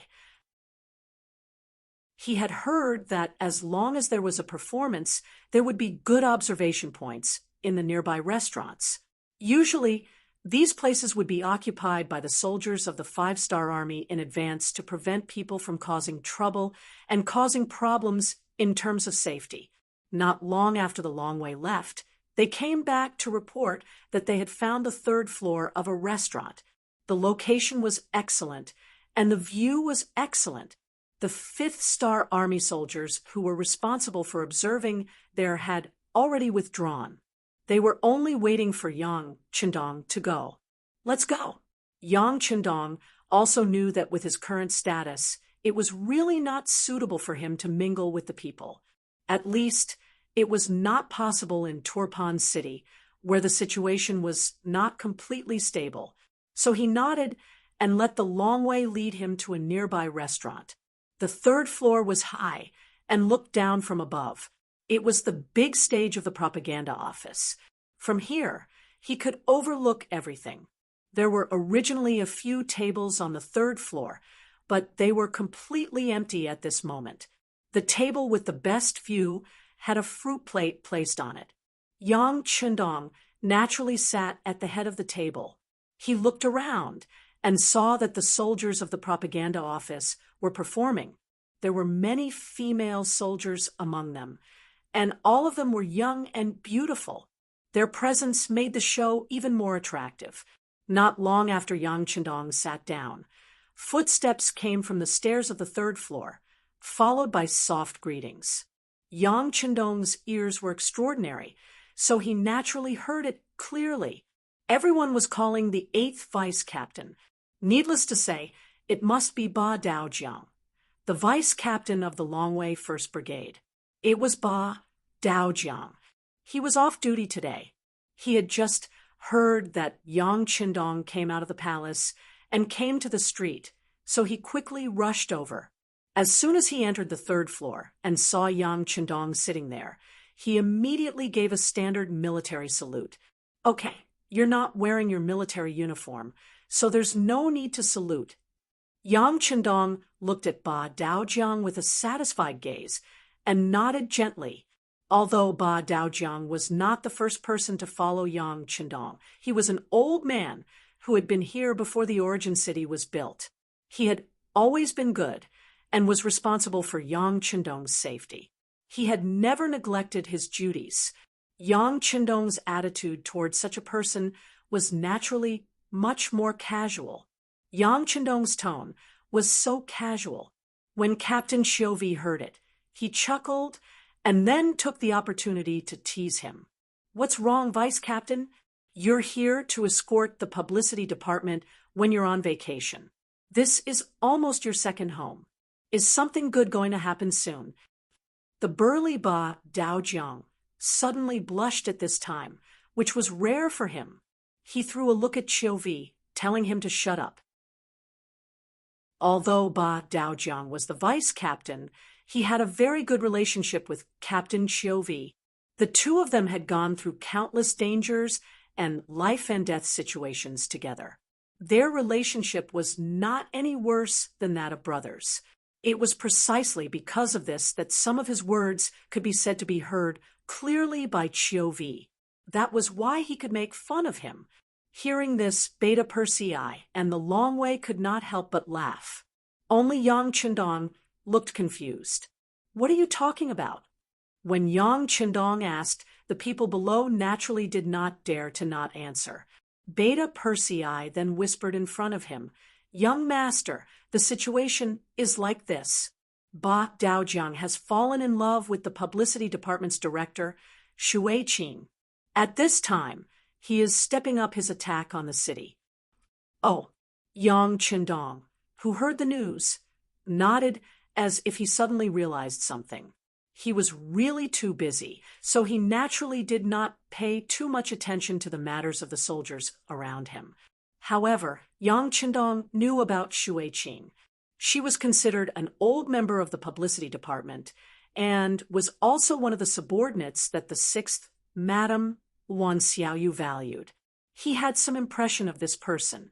After being exposed, Ba Daojiang's face turned even redder.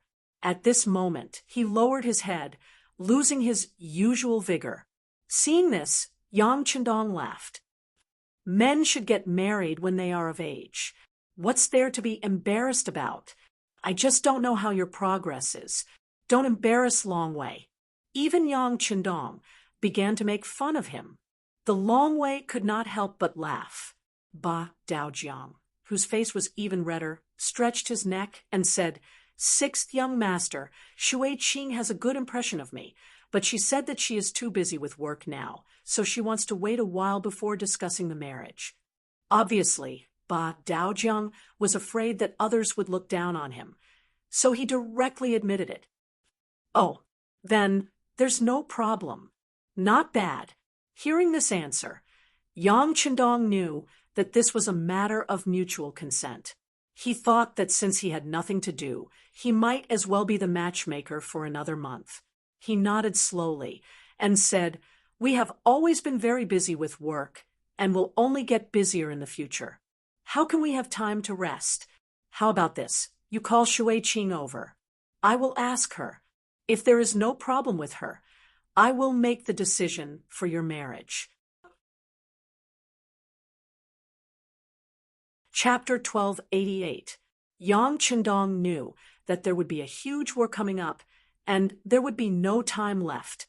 Ba Daojiang wasn't young anymore. He might as well take this opportunity to settle the matter. It would be a good thing to fulfill someone's wish. The 6th young master was going to be the witness. Ba Daojiang grinned from ear to ear. Qiu Vi, who was standing at the side, saw that his deputy only knew how to smile and didn't do anything. He couldn't help but kick him. "What are you waiting for? Hurry up and invite Miss Shui Qing over." "Oh, I'll go right away." Ba Daojiang, who had regained his senses, immediately agreed. He then turned around and disappeared from the 3rd floor. Seeing how anxious he was, the Longwei crowd burst into laughter. In less than an instant's time, Ba Daojiang dragged the panting Shui Qing to the 3rd floor of the restaurant and stood in front of Yang Qindong. Shui Qing was originally organizing a performance downstairs. Previously, she was the publicity director of the Origin City region. Now, she was promoted to the publicity director of the entire grassland region. There were many things that she needed to do every day. When Ba Daojiang suddenly appeared by her side, she was both happy and surprised. When Ba Daojiang first appeared by her side and expressed his desire to pursue her, Shui Qing also fell in love with this honest man. Later on, because of work, the two of them spent more time apart than together. However, this didn't dilute their feelings for each other.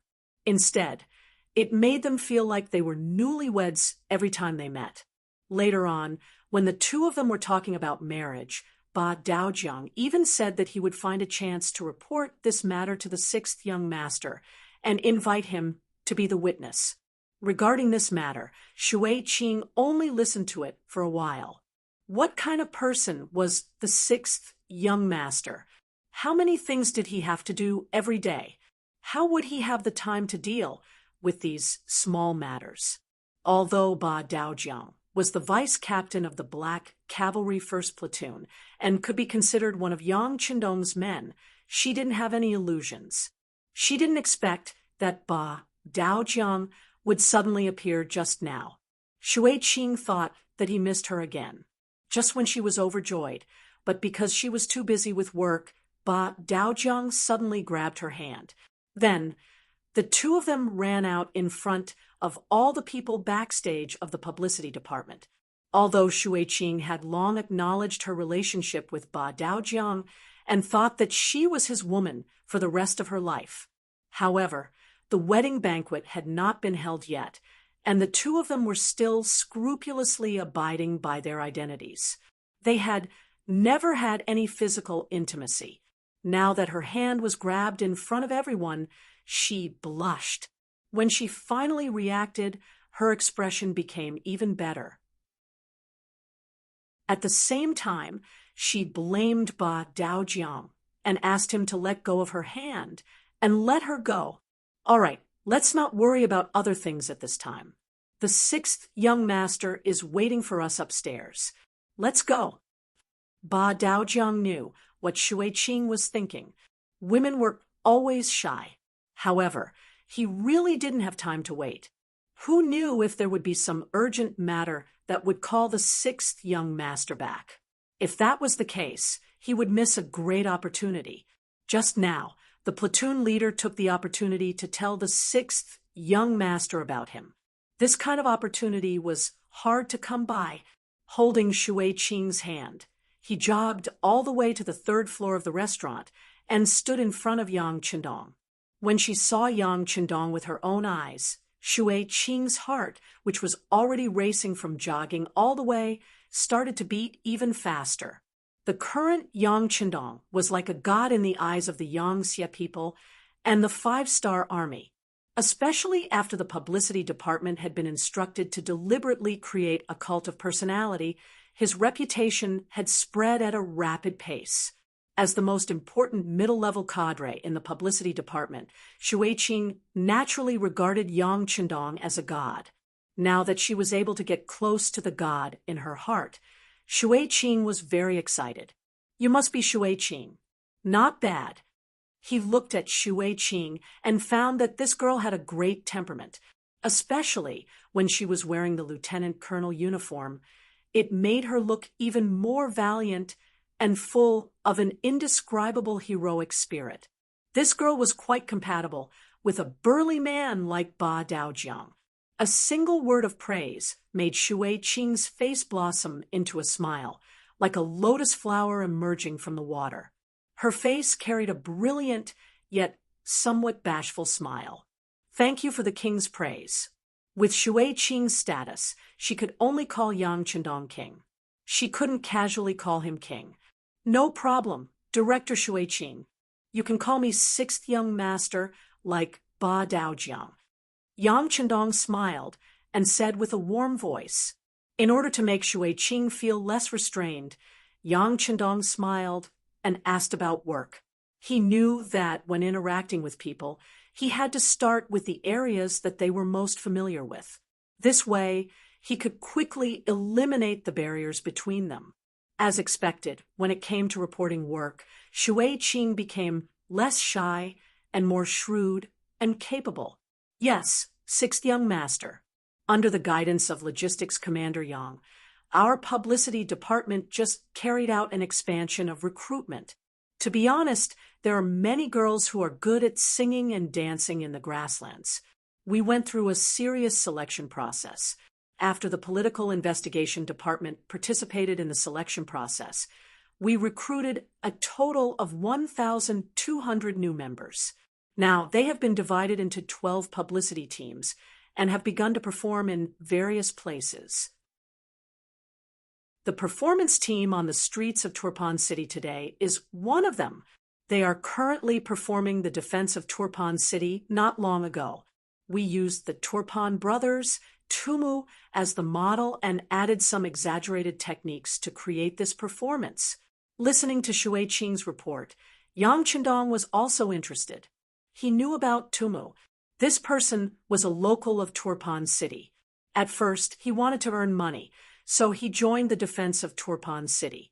Later on, he fully displayed his ability to fight on the battlefield. Now, he was already a company commander of 100 soldiers. Although his position wasn't very high as a local of Turpan, He could be a representative and a model to promote. More often than not, the more grassroots people would resonate with them. It could be said that this was a very good example. Yes, I know about Tumu. You chose him as the model, so your train of thought is correct. Then, tell me, how are the results? Yang Qindong wanted to know what kind of changes the performance of the publicity team could bring to the overall situation. After all, if the performance was only for the sake of completing the mission, but there were no results, then the performance would lose its true meaning. At this moment, Shui Qing's face revealed a confident expression. Sixth young master, the results are very good. With Tumu as the model, the recruitment office has already sent a notice. Now, there are many people who have signed up. They are already too busy. Oh, not bad, not bad. Yang Qindong was very satisfied with the results. To be able to recruit more soldiers from the local area was naturally something that he was happy to see. They were familiar with the local situation and had long adapted to the local climate. With them, the combat troops could take fewer detours. Listening to Yang Qindong's praise, Shui Qing's face was even sweeter than eating honey, and her small face was bright red. Seeing that Yang Qindong was in a good mood, Beta Persei also thought of some things he had heard before. He decided to put in more effort and put in some good words for Shui Qing. When he was pursuing Kikage, this director Shui Qing helped him a lot. He would not forget this favor. Young master, I heard that since the performance of the publicity team, the people have a better understanding of our army and some of our policies, so the voices and emotions against us have decreased a lot. There's such a thing. Listening to Beta Persei's further explanation, Yang Qindong laughed out loud. Very good. This is the change brought to people's lives and work by literature and art. Well, I hope the publicity department will continue to expand the performance team. I think 10 teams are a bit too few. I'll talk to Yang Si later. It should be expanded. 100 is not a lot. Since Yang Qindong said so, Shui Qing immediately agreed happily and kept nodding. She would not forget that when she wanted to expand the publicity department, she had to persuade Yang Si for a long time. If she did not have the backing of the sixth madam, Wan Xiaoyu, she was afraid that the expansion of these 10 teams would not be supported. But now it was different. With Yang Qindong's endorsement, it would be much easier to go to the logistics headquarters to ask for people and money. Even the sixth young master was so supportive of their work and praised their work. Who would dare to neglect it? Who would not listen to the sixth young master's words? This meeting was a happy one for everyone. After all, Yang Qindong had too many things to do. He stayed in the restaurant for a while and watched the performance below. He saw that there were more and more people gathering around, and they all revealed looks of curiosity, especially some young people. No matter if they were men or women, they all revealed looks of yearning. Yang Qindong knew that the performance of the publicity team could continue to be carried out in order to win more people's hearts and gain more people's support. Speaking of publicity teams, it was very difficult for the people to see them in the past. Occasionally, some vaudeville troupes could perform on the streets. There was no Peking opera in that era, and where could they find so many handsome men and beautiful women in such troupes? Where could they find such good and diverse education and story themes? The publicity team was a pioneer. As soon as they appeared, they attracted everyone's attention. Regardless of whether they were men or women, old or young, they liked them very much. It was precisely because they liked him that they were willing to learn more about him. Then they would know more about the 5-star army and Yang Shi. This kind of publicity could often achieve something that even 1,000,000 soldiers couldn't do. When Yang Qindong brought people to watch the performance on the streets and did not return, the 1st Cavalry Division had already taken down Yanghe City and was cleaning up the battlefield. Chapter 1289. the newly appointed commander of the 4th Regiment. Su Kuda looked at the corpses of the Turpan soldiers strewn about in front of him and felt a wave of dizziness. If his memory served him right, the battle had only lasted for an hour, but the 7,000 Turpan soldiers in the city had been utterly defeated. Just the 4th Regiment that he led had killed over 400 of the enemy, capturing close to 1,000. The most inconceivable thing was that not a single one of his soldiers had died in battle. Only 4 of them had been injured, and most of them were light injuries. They only needed to be treated before they could return to the battlefield. This was completely different from the bloody battle he had imagined. Although before the 1st Cavalry Division had entered the city, Lung Feng and the 4th Regiment had already used their cannons to blast through the city gates, preventing them from bearing the burden of sieging the city. But after entering the city, the performance of the cavalry under him was simply too valiant. Any Turpan soldier in front of them was easily defeated by a single charge, to the point that the enemy did not even have the strength to retaliate. Rather than calling it a battle, it was more accurate to call it a massacre. He had long heard that the 1st Cavalry Division was the most valiant cold weapon unit in the 5-star Army, but, having experienced it personally, he could not imagine it to be so valiant. In comparison, he felt that the victories he had won in the past did not count as much. In fact, they could not even be called great victories, and could only be described as obvious victories. Su Kuda couldn't be blamed for this. In the past, he had led an army of foreign races.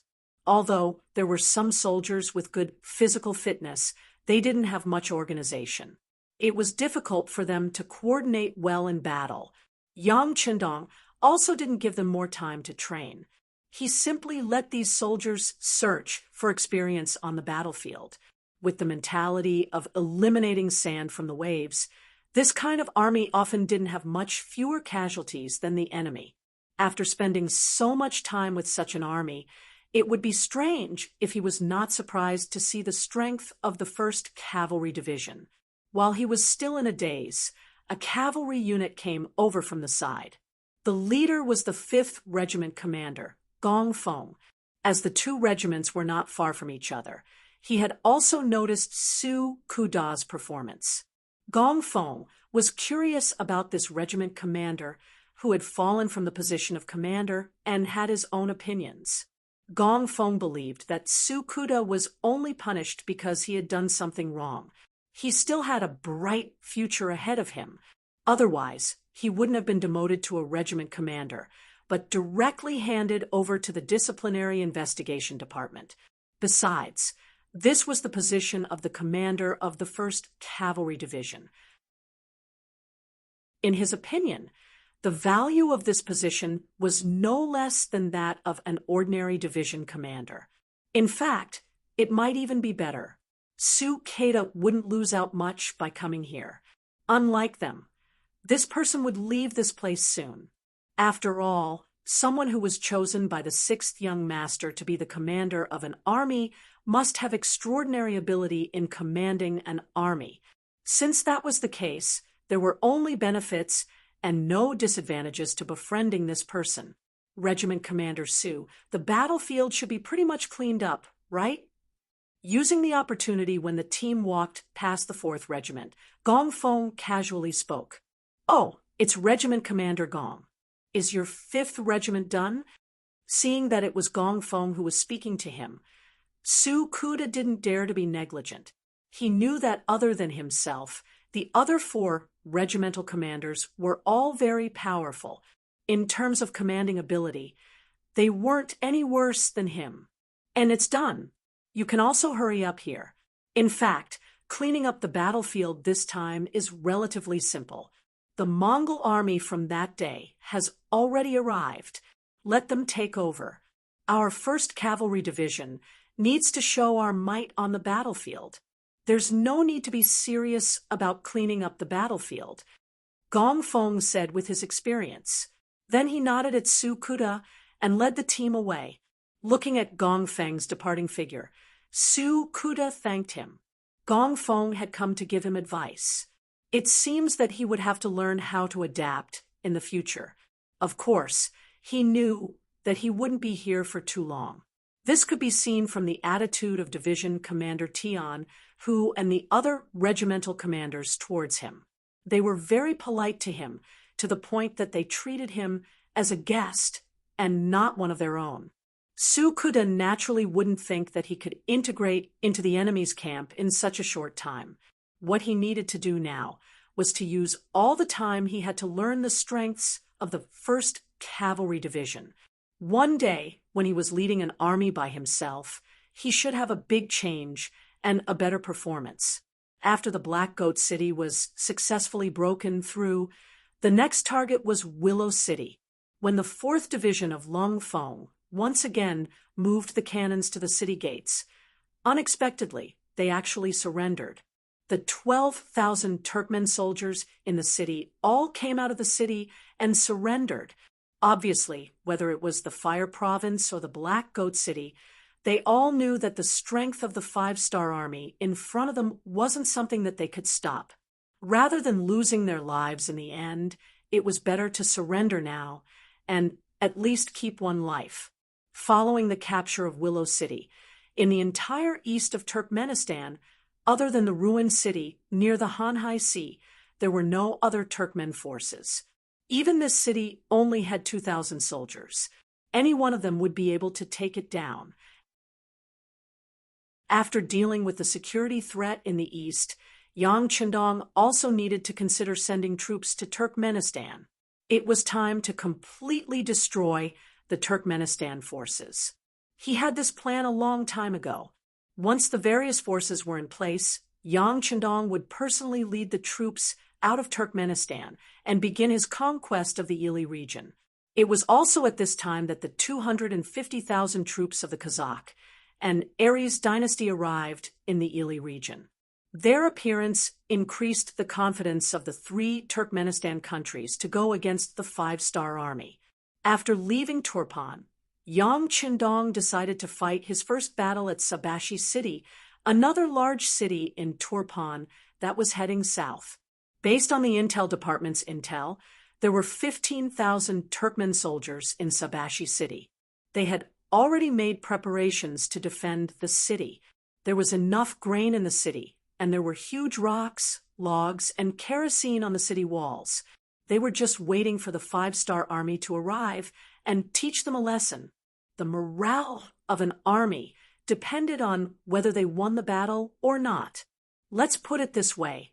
If they were defeated in a few battles, any army would face a situation where their morale was low. If there was even the slightest movement, it was very likely that they would collapse. Sabashi City was the first line of defense that Hardenbartle had left for the 5-star army. He did not even hope that the city could be defended. As long as he could delay for a period of time and make it difficult for the 5-star army, it would be considered a victory. This way, once winter arrived, the 5-star army would have no choice but to stop attacking.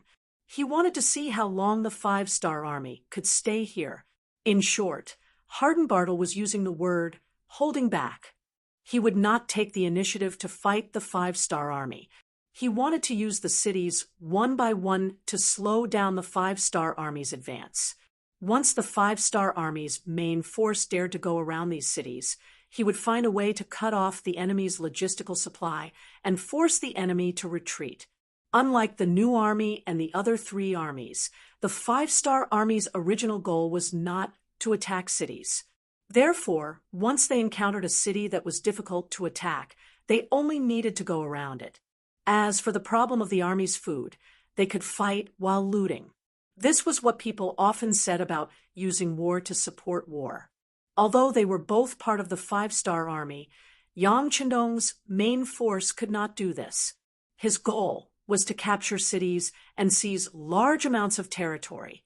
Therefore, no matter how one looked at it, the loss of Sabashi City could not be avoided. Yang Chendong did not think about going around it. With firearms and cannons that were hundreds of years ahead of this era, why would he want to go around it? Sieging a city? This should be his favorite mode of war. Send down the order. The 4th Lu Division will be the vanguard, the Liaodong Division will be the left, and the Far Eastern Army's 1st Cavalry Division will be the right. After the 4th Lu Division breaks through the gates of Sabashi City, the left and right cavalry will enter the city together. Those who surrender will live, those who resist will die. After the order was sent down, close to 30,000 5-star army moved out, leaving Yang Qindong's main force and surging forward. Yang Qindong, who was very confident in this battle, called over General Narasong of the Mongol Alliance Army and said, "Go and arrange for the people who are preparing to migrate to enter the city. Also, move all the people who should be migrating out.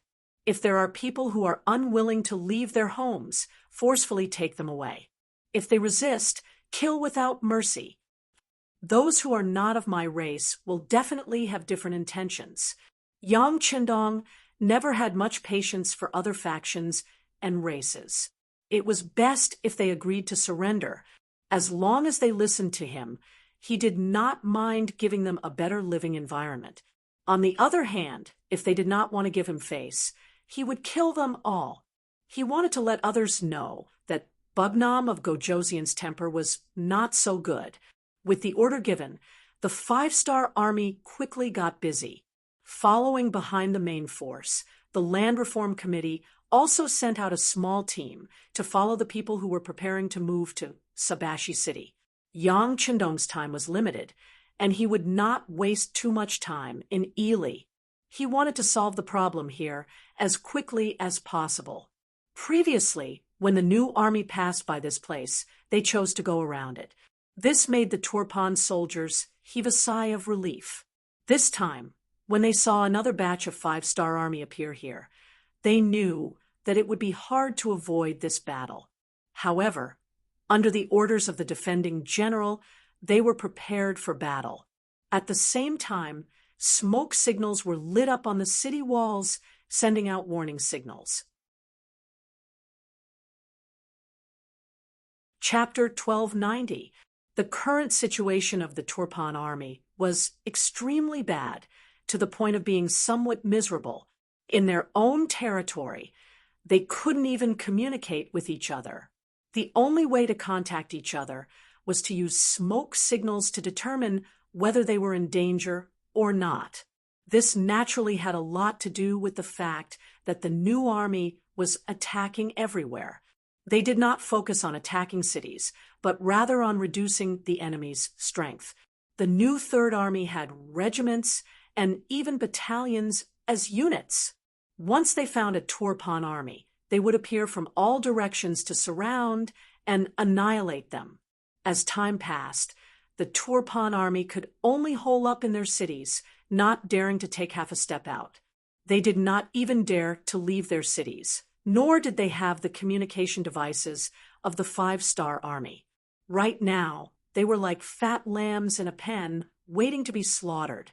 As the smoke signals rose, the city walls of Sabashi were filled with Turpan soldiers. They had even learned from the 5-star army's experience in defending Turpan, gathering the civilians who had not fled. They wanted to borrow the strength of the civilians to defend the city. However, unlike the 5-star army, they did not provide any benefits to the civilians.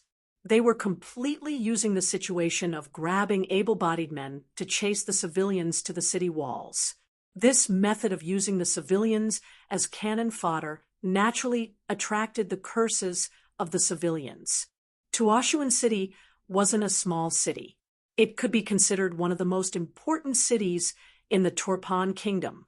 However, because it was too close to the main force of the 5-star army, the Turpan soldiers had long fled. There were no civilians left in the city. The moment the 5-star army arrived, they were able to move in smoothly. The largest mansion in the city also became Yang Qindong's temporary resting place. Before the residence could be completely cleaned up, the battle report from the front lines was sent over by Wang Shan. When Yang Qindong saw the contents of 4th Master Lu's report, he couldn't help but laugh heartily. His face was filled with joy as he said, This is really like the saying, if you don't seek death, you won't die. The Turpan soldiers are forcing the civilians like this. How can they still have the hearts of the people? Once the hearts of the people turn against us, we can save a lot of trouble by occupying this place. Beta Persei at the side also saw the telegram and nodded in agreement. That's right. It seems that the Turpan army does not treat the civilians as humans at all. This will cause the civilians to riot. They are shooting themselves in the foot. After saying this, Beta Persei had a worried look on his face. He continued, "There are so many civilians on the city walls. Are we still going to continue running?" "Of course," Yang Chendong said with an extremely confident tone. "Right now, the civilians are not our civilians. We have no obligation to ensure their safety. If they wanted to blame someone, they could only blame themselves for following the wrong master. If they wanted to blame someone, they could only blame themselves for not escaping from Supa City in time. Send an order, Division Commander de Chang. Tell him not to have any misgivings and to proceed with the original plan. In doing so, the lives of some civilians would naturally be sacrificed, but this was not in Yang Chendong's eyes. If it had to be said, he was a staunch nationalist. If the people standing on the city walls were Han civilians, he would definitely refrain from shooting at the rat for fear of breaking the vases. This was also the reason why Yang Xie did not directly declare war on Baiming and Nanming, even though he was so powerful. However, there was no need to be polite to the foreigners. The deaths of these civilians would be blamed on the Turpan government. After the unexpected situation occurred, Division Commander de Chang had no choice but to report it, but he did not stop the work at hand. The muzzles of the cannons that should be adjusted were already in place. With his understanding of the 6th young master, just these foreigners alone would not be able to stop the 5-star army's determination to occupy this place. As expected, the order to attack according to the original plan was sent to him. Immediately, Division Commander de Chang did not hold back. He raised the red flag high and roared, "Fire!" Boom, boom, boom. In just the first round of bombardment, out of the 6 cannonballs, 2 cannonballs accurately landed on the northern city gate. The tall city gate that normally required at least 4 people to close began to tremble as if it would break open at any moment. Second round of cannons. Continue. Division Commander de Chang lowered the red flag in his hand again. Immediately, another round of cannons was fired, causing the ground to tremble again. On the city walls of Suba, the cannons suddenly fell. This caused the Turpan civilians, who were originally unwilling to go up the city walls, to have a drastic change in expression. The cowardly ones had already wet their pants and sat down on the ground. Their legs were trembling, and they had no strength to stand up. Most of the civilians were like this because they had never seen such powerful cannons before. In their eyes, firecrackers were not something they could come into contact with frequently, let alone cannons that were 10,000 times more powerful. In contrast, the Turpan soldiers guarding the city were also frightened. They were not mentally prepared in this regard. When the cannons fell, especially when one of the cannons landed among them, it immediately caused dozens of casualties. Looking at the broken limbs everywhere, and the smell of blood directly assaulted their nostrils. The soldiers were all trembling, and their hands that were holding swords became weak. At this point, how could they still have the time to monitor the civilians' performance? The series of cannons completely disrupted the Turpan army's plan, and also caused their already low morale to drop to a freezing point. When another 6 cannons were fired, one of them destroyed the north gate of Suba. The Liaodong Cavalry Division and the Far Eastern Army's 1st Cavalry Division, who had been waiting for a long time, rushed in through the gate. When the battle cries rang out in all directions, the soldiers' last line of defense completely collapsed. At this moment, most of them did not fight with their weapons. Instead, they threw down the weapons in their hands and turned to flee. This was not a battle strategy of this era, and it caused their confidence to be completely destroyed. In their hearts, an indelible thought was formed. The five-star army was not human and could not be defeated. The two divisions of cavalry smoothly entered Sabashi City from the north gate. The cannons also stopped firing, but the chaos in the city did not stop. They did not expect the five-star army to arrive in front of them so quickly, and the Turpan soldiers in the city did not make any preparations. As a result, the five-star army cavalry charged in all directions, and unless they threw down their weapons and surrendered, they were all killed by the brave five-star army cavalry soldiers. There was almost no resistance, and Suba was conquered by the five-star army. They captured and injured over 10,000 enemies and saved over 30,000 civilians. From the start of the cannons to the end, it only took 6 hours. When the news of victory reached young Chendong, he waved his arms and said excitedly, "There is no need to pack up anymore. We will set off now and head to Suba. At the same time, we will inform the 4th Division and the rest of the front line to continue forward. Our next target is Kunlui City." Under the lead of Commander Bai Shuang, the First Army understood more about the situation in the Ili region through Slam. After discussing with the 4 division commanders, they finally gave up on Dayu City and chose to charge towards Nalatu City. Under the meticulous planning, Slam introduced the grain merchants to Nalatu City. Under the same method, they took another city without any bloodshed. It could be said that their progress was extremely fast. When they were about to take the city of Tel Hala, the news finally leaked out. After all, this was already within the borders of the Ili Empire. Their spies were everywhere, and it was impossible for the 30,000-strong First Army of the Outsiders to remain completely silent. The city gates of Tel Hala in front of them suddenly closed, the city towers filled with soldiers. When the news reached Bai Shuangji's ears, he immediately made the decision to bring the army and the provisions he plundered from the 2 cities to attack. Just when everyone thought that a siege was about to break out, the First Army of the Outsiders actually took a detour around the city, leaving Tel Hala behind. They charged straight for the capital of Ili Empire from outside the city. The five-star army actually appeared in his own territory and so close to the capital. When King Bao-Lide heard the news, he was so scared that he broke out in cold sweat. He quickly called the Prime Minister Apu to discuss countermeasures. "Prime Minister, the five-star army actually appeared. This is all thanks to you."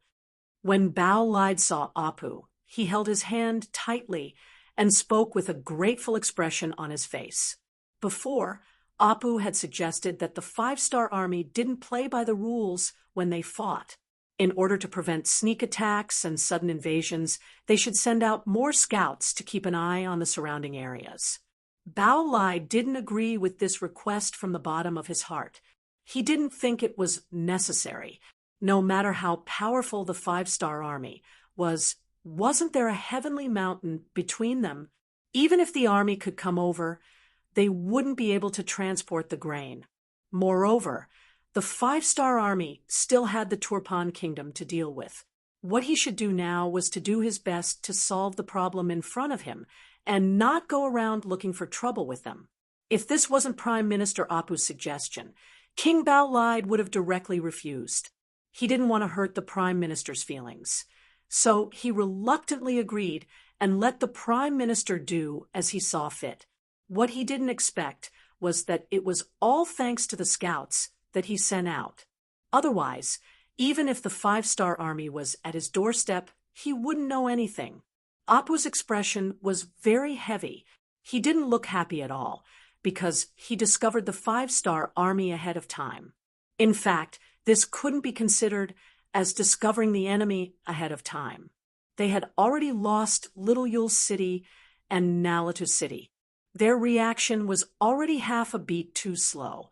"Your Majesty, I've already received the news. The 5-star army really did come from Heavenly Mountain. They didn't bring a large amount of grain. They just attacked the city and looted it. Chapter 1291. What? How can they be so bold? King Balida's already gloomy face became even more gloomy. He didn't say anything for a long time. Yes, their guts are too big. Why don't we just eat them? Prime Minister Ali Poo hesitated for a moment before speaking with a solemn expression. Eat them up? Wouldn't that make us enemies with the 5-star army? King Balida frowned. It was a pity that he was still hoping for a peaceful solution at a time like this. This was the sorrow of the weak. It was just like when the Japanese invaded China. Even though they knew that the enemy had ill intentions, they still restrained themselves. They only realized their mistake when they lost a large portion of their territory. The weak did not have any initiative on the battlefield. They were at the mercy of the enemy. Seeing that the king was still hesitating, Apu sighed and said, "Your Majesty, we can't wait any longer. The 5-star army did not even give us a heads up before attacking us. If we don't send an army to surround them, I'm afraid that once the enemy's main force arrives, we won't be able to retaliate. We still need to think about it at length. How about this? We will only send people to block them. At the same time, we will order the cities to prepare their defenses and observe the situation." King Bali was still hoping that the 5-star legion would be at a disadvantage on the main battlefield, and they would be stopped by the Turpan Kingdom's army. If this was the case, perhaps they wouldn't even need to make a move. The 5-star army would have to withdraw from this place. In this way, they would be able to obtain victory without shedding a drop of blood on their blades. Once the 5-star army retreated, they would not lose any strength. Wouldn't that be the best time to take over the Turpan and Yarkying territories? At this moment, King Bali was still dreaming of unifying the entire region. It was, as the saying goes, a fool's dream. Apu naturally did not agree with King Bali's words. However, he was a subject, and the other party was the king. Since that was the case, he could only obey. All right, then order the cities to defend first. Let's observe the situation first. There was one more thing that Apu didn't say. Once the ambitions of the 5-star army were exposed, the king would have no choice but to send troops to suppress them. After the two of them had a detailed discussion, the king of Baoli issued a number of orders to the generals of the major cities in Ili, telling them to exercise restraint and pay close attention to the 5-star army's movements. At the same time, they were to guard their own cities well. If it wasn't necessary, they were to not engage the 5-star army in a direct confrontation. King Baolide was satisfied. He believed that as long as he didn't provoke the other party, the 5-star army would leave if they couldn't take down the city. At the very least, his losses wouldn't be too great. On the other hand, Arab was unwilling to leave. He could clearly see how ambitious the 5-star army was. Their strength was not something a small country like Turpan could satisfy. Right now, the most important thing to do was to unite and fight against the enemy together, and not watch each other make fools of themselves and be defeated one by one. I can only persuade His Majesty next time. Let's go back. After leaving the palace, Arab sat in a sedan and headed back to the Prime Minister's residence under the protection of 20 guards. What he didn't know was that after he left this time, when he returned to this place, everything had changed. Just as Arab and his men left the palace, several pairs of eyes stared at them from a dark corner. Soon, a very small voice sounded out. The target has left the palace and is heading back to his own residence. Tell everyone to be prepared. The journey from the royal palace to the Prime Minister's residence was about 6 li. Along the way, they had to pass through a rather remote street. Here, This street was filled with dozens of black shadows. All of them only had one goal, and that was the slowly approaching palanquin. Arab sat in the sedan with his eyes closed and a worried expression on his face. The king's reaction and point of view were very different from his, and this made him very vexed. He had always believed that he was the enemy when facing the ambitious five-star army. It was fine if he didn't make a move, but if he did, he had to make sure that he hit the enemy with a heavy blow. Only then could he make the enemy feel pain and retreat, although doing this might lead to the retaliation of the five-star army. If he didn't do this, would they let him off so easily? The five-star army's strategic intentions were very clear. They had set their sights on this piece of land and wanted to occupy it. This created an irreconcilable conflict between the two sides. Since this was the case, what difference did it make if they started the war a day earlier or a day later? If they didn't take advantage of the fact that the enemy had yet to gain a firm foothold and missed this opportunity, they might not have another chance like this in the future.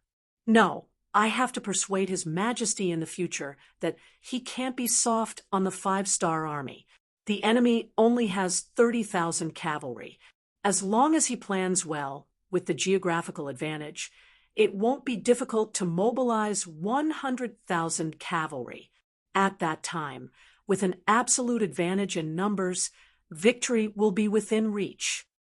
As he muttered to himself, several military plans began to take shape in Apol's mind. Clang, clang. The palanquin suddenly fell to the ground without any warning. Alipu, who was deep in thought, lost his balance and nearly fell out of the palanquin. The sudden change caused his expression to change.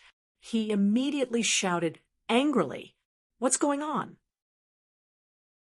Although Apol's temperament was good, and he took good care of the people around him, anyone would be angry after being tossed around like this. He was also an exception. After shouting angrily, he wanted to lift the palanquin to check. But before he could do anything, the palanquin's curtains opened from the outside, and a very unfamiliar face appeared. After carefully sizing up the shocked Apu, the corners of his mouth curled up slightly. "That's right.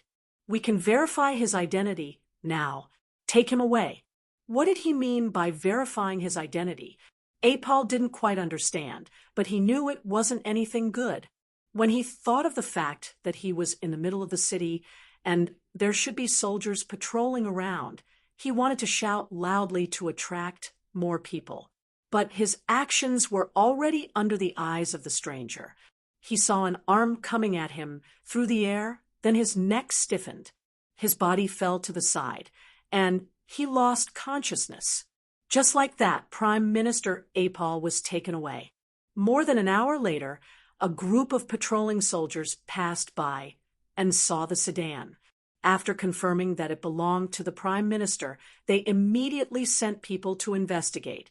It didn't take long for the news of Prime Minister Apol's disappearance to reach the palace. Soon, King Baolide's shouts could be heard. "Find him! Find him, even if you have to dig 3 feet into the ground." These shouts caused the generals who came to report to tremble and complain inwardly. But if they knew that Apol had already been sent out of the capital by the intelligence department, they wouldn't be complaining, they would be crying for help. Soon, the news reached the ears of Yang Chendong, who was on his way to Kunlo's city.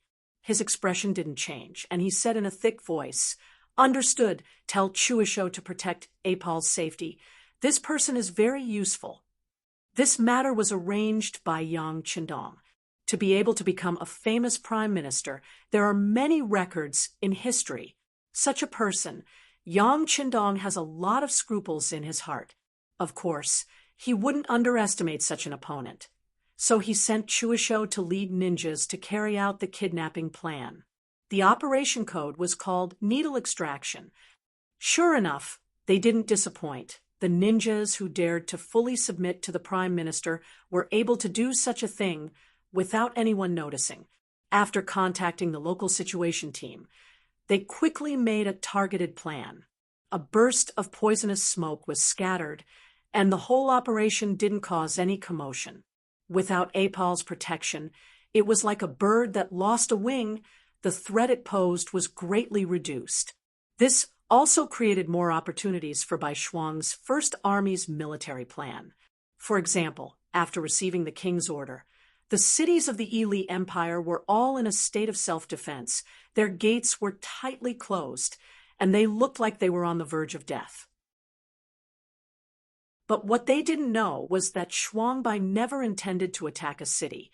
Even when he took over Little Yule City, it was only to replenish his food supplies. Their main task was to cause destruction, to disrupt the social order of the Yili Empire, and to attack their strength. Some large cities have the help of their gates, which can be closed for defense. But some villages and towns can't, and these places became the targets of the First Army. They rode fast horses and rushed into the houses of large families, but whenever they encountered resistance, they would kill without mercy. After creating one bloody case after another, they would even open the granaries of the rich families. Apart from taking away some of the things that they needed, they would leave the rest untouched, allowing the wind to blow on them, allowing the sun to shine on them, and allowing the ordinary people around to spy on them. At first, the commoners were afraid of the power of these large families, so they didn't dare act rashly. But 1 day passed, 2 days passed, and some of the more daring people entered the manor. When they saw the ground covered in corpses, the fear in their hearts disappeared, and the piles of food that had already been opened up were quickly snatched clean by these people. This happened once, and when this happened frequently, and the large family's food was exposed to the commoners again and again, they no longer hesitated, nor would they wait for a day or two.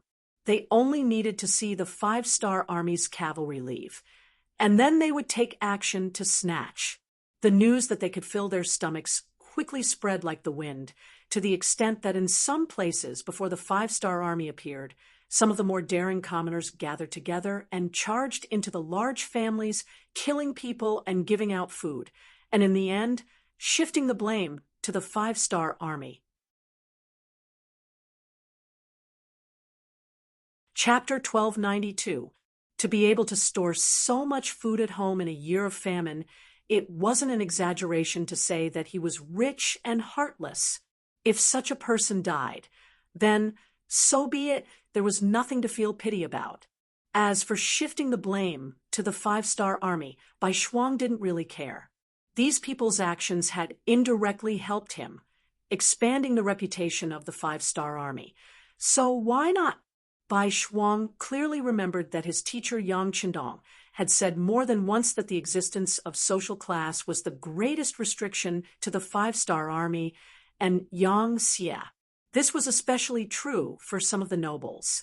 Although the dynasties changed frequently, they would never fall.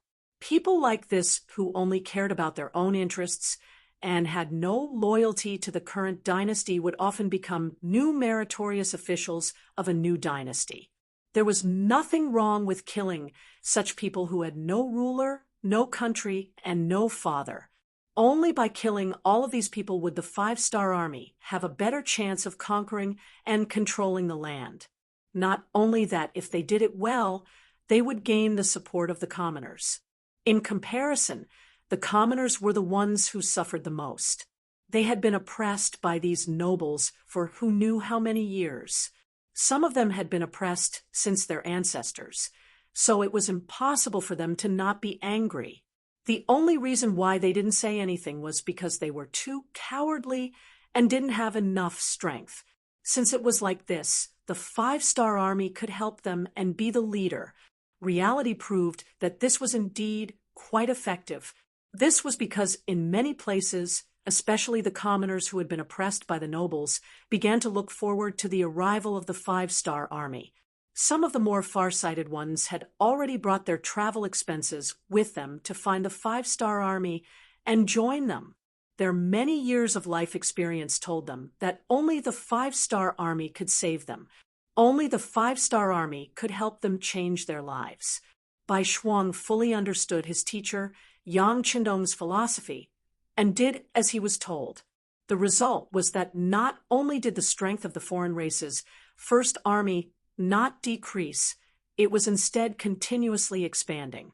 As for the young and strong civilians who wanted to join the army, he accepted them all and organized them into the 4 divisions under his command.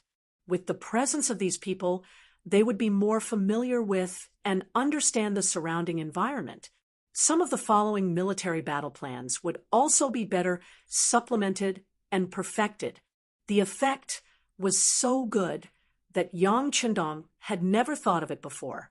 Compared to the First Army, the progress of the new 5 armies was also very smooth. Even though they didn't recruit the local commoners as soldiers, because there was a RAF who understood the Yirkiang tribe extremely well, this captured general completely stood on the side of the 5-star army. Based on his understanding of the Yirkiang tribe, the new 5-star army could often achieve twice the results with half the effort. Their entry also gave King Agudamu a huge headache. Unlike King Baelide, the Yarkiang's King Agudamu chose to fight head-on. He had sent out 100,000 cavalrymen to search for the main force of the new 5-star army, and wanted to have a decisive battle with them. In his mind, this was his territory, and he had the advantage in terms of timing, location, and manpower. He also had a huge advantage in terms of military strength. Why couldn't he deal a heavy blow to the 5-star army and win a huge victory? However, how could Commander Shi Wanshan, who fully followed Yang Qindong's orders, do as he wished? He was originally a general of the great Ming dynasty and had a deep understanding of Sun Tzu's art of war. Based on a RAF's introduction of the situation, he and his opponent started to engage in guerrilla warfare. For a moment, both sides were fighting back and forth, and neither side had a clear winner. Compared to the First Army and the new 5-star army, the new army led by Su, he quickly encountered a huge nail. He continuously bypassed many important cities and arrived at the Iron Gate Pass to attack the rear of the Turkopan kingdom. At that moment, 100,000 cavalrymen were rushing towards their location. They were the reinforcements sent by the Kazakh Empire to support the 3 countries. The general leading them was still Janibek Khan's younger brother, Kelly. Last time, he had brought 80,000 soldiers and lost 30,000 of them. This made him feel extremely ashamed. This time, when he set out for the second time, he had already made a decision. He had also fully absorbed the experience of the previous battle. He wanted to lead the army alone. Kelly had always believed that his previous defeat wasn't because he was inferior to the 5-star army, but because his allies weren't strong enough. As the saying goes, don't fear a godlike opponent, but fear a pig-like opponent. This was what he thought. This time, he didn't inform anyone that he was leading an army of 100,000. He also didn't have any intention of joining forces with any country. Apart from contacting them when he needed provisions, he spent the rest of his time traveling alone. He wanted to find the main force of the 5-star army and have a decisive battle with them. The heavens seemed to know what he was thinking and gave him a chance. When he learned from the scouts that there was a 30,000-strong 5-star army just 150 li away from them, he became extremely excited. Good, very good. Pass down the order for the army to speed up. We must surround the 30,000 5-star army. When moving behind the enemy lines without enough information, it was easy to fall into danger. He felt a great amount of pressure. The number of scouts he sent out was sufficient, and the distance they covered was far enough. This was the reason why he didn't lose. With the existence of these excellent scouts, the moment the 100,000 Kazakh Empire troops appeared 100 li away, the news was sent back.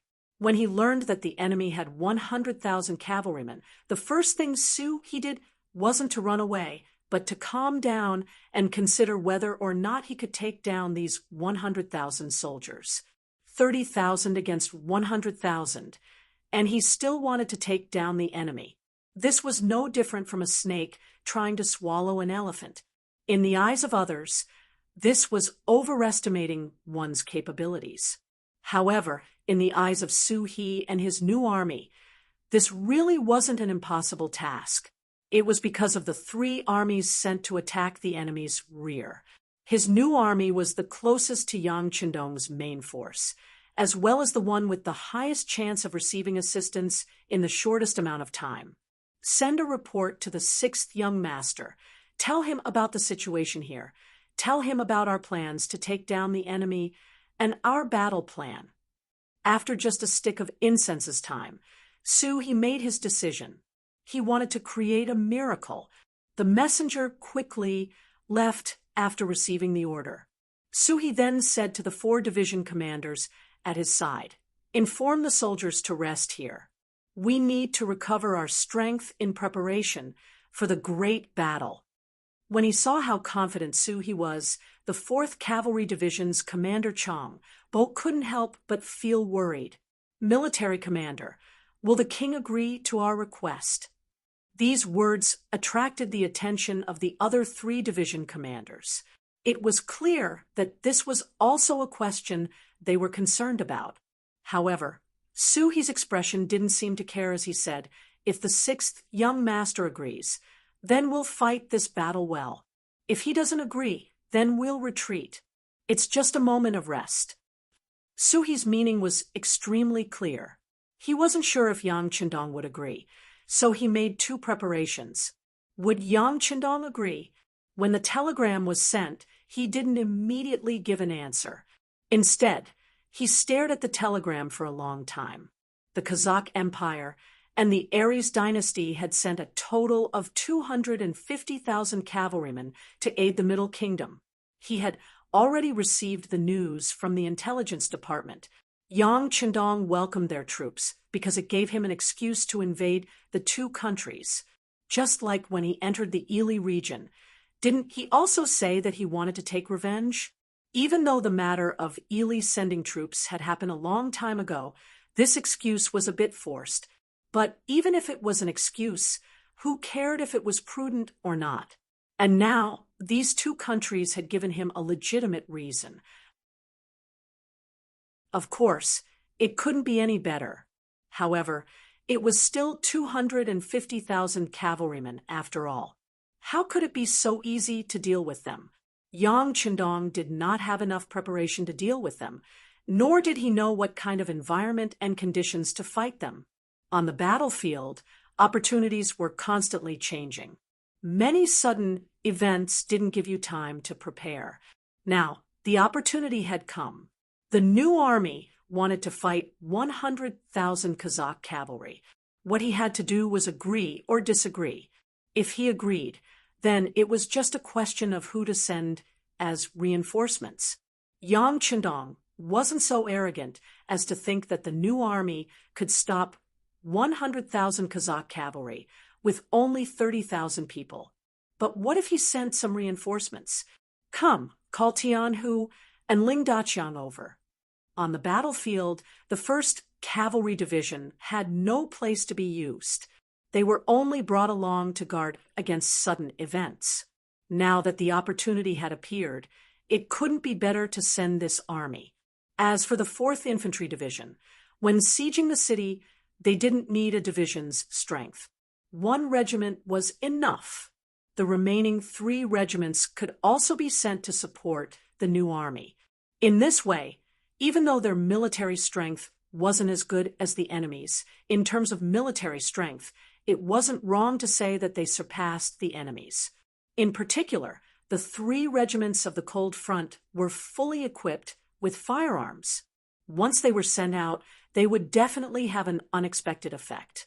Arriving in front of the sand table, after a serious and careful search, Yang Qindong determined the battlefield. He waved his right hand and smashed the sand table at the location of Batian Mound. His eyes flashed with an intimidating light. Batian Mound was located on the west side of Boston Lake.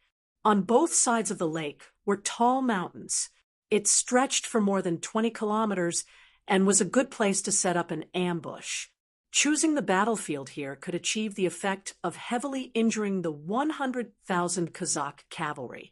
At that time, they could use the method of blocking the head, cutting the waist, and cutting the tail to maximize the results of the battle and establish the five-star army's chances of victory.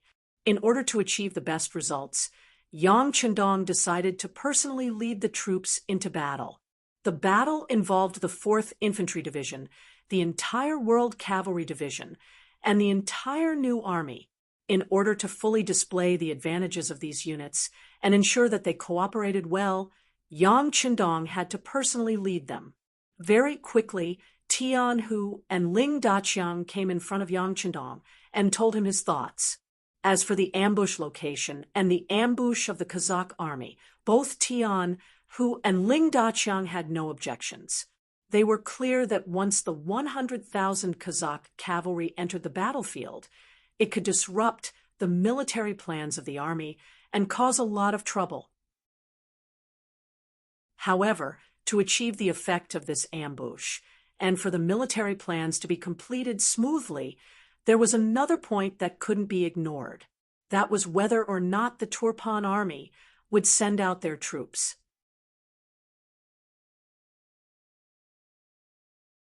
Chapter 1293.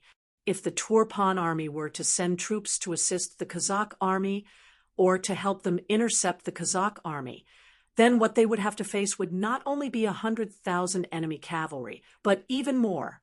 If that was the case, whether or not they could smoothly win this battle would be full of suspense.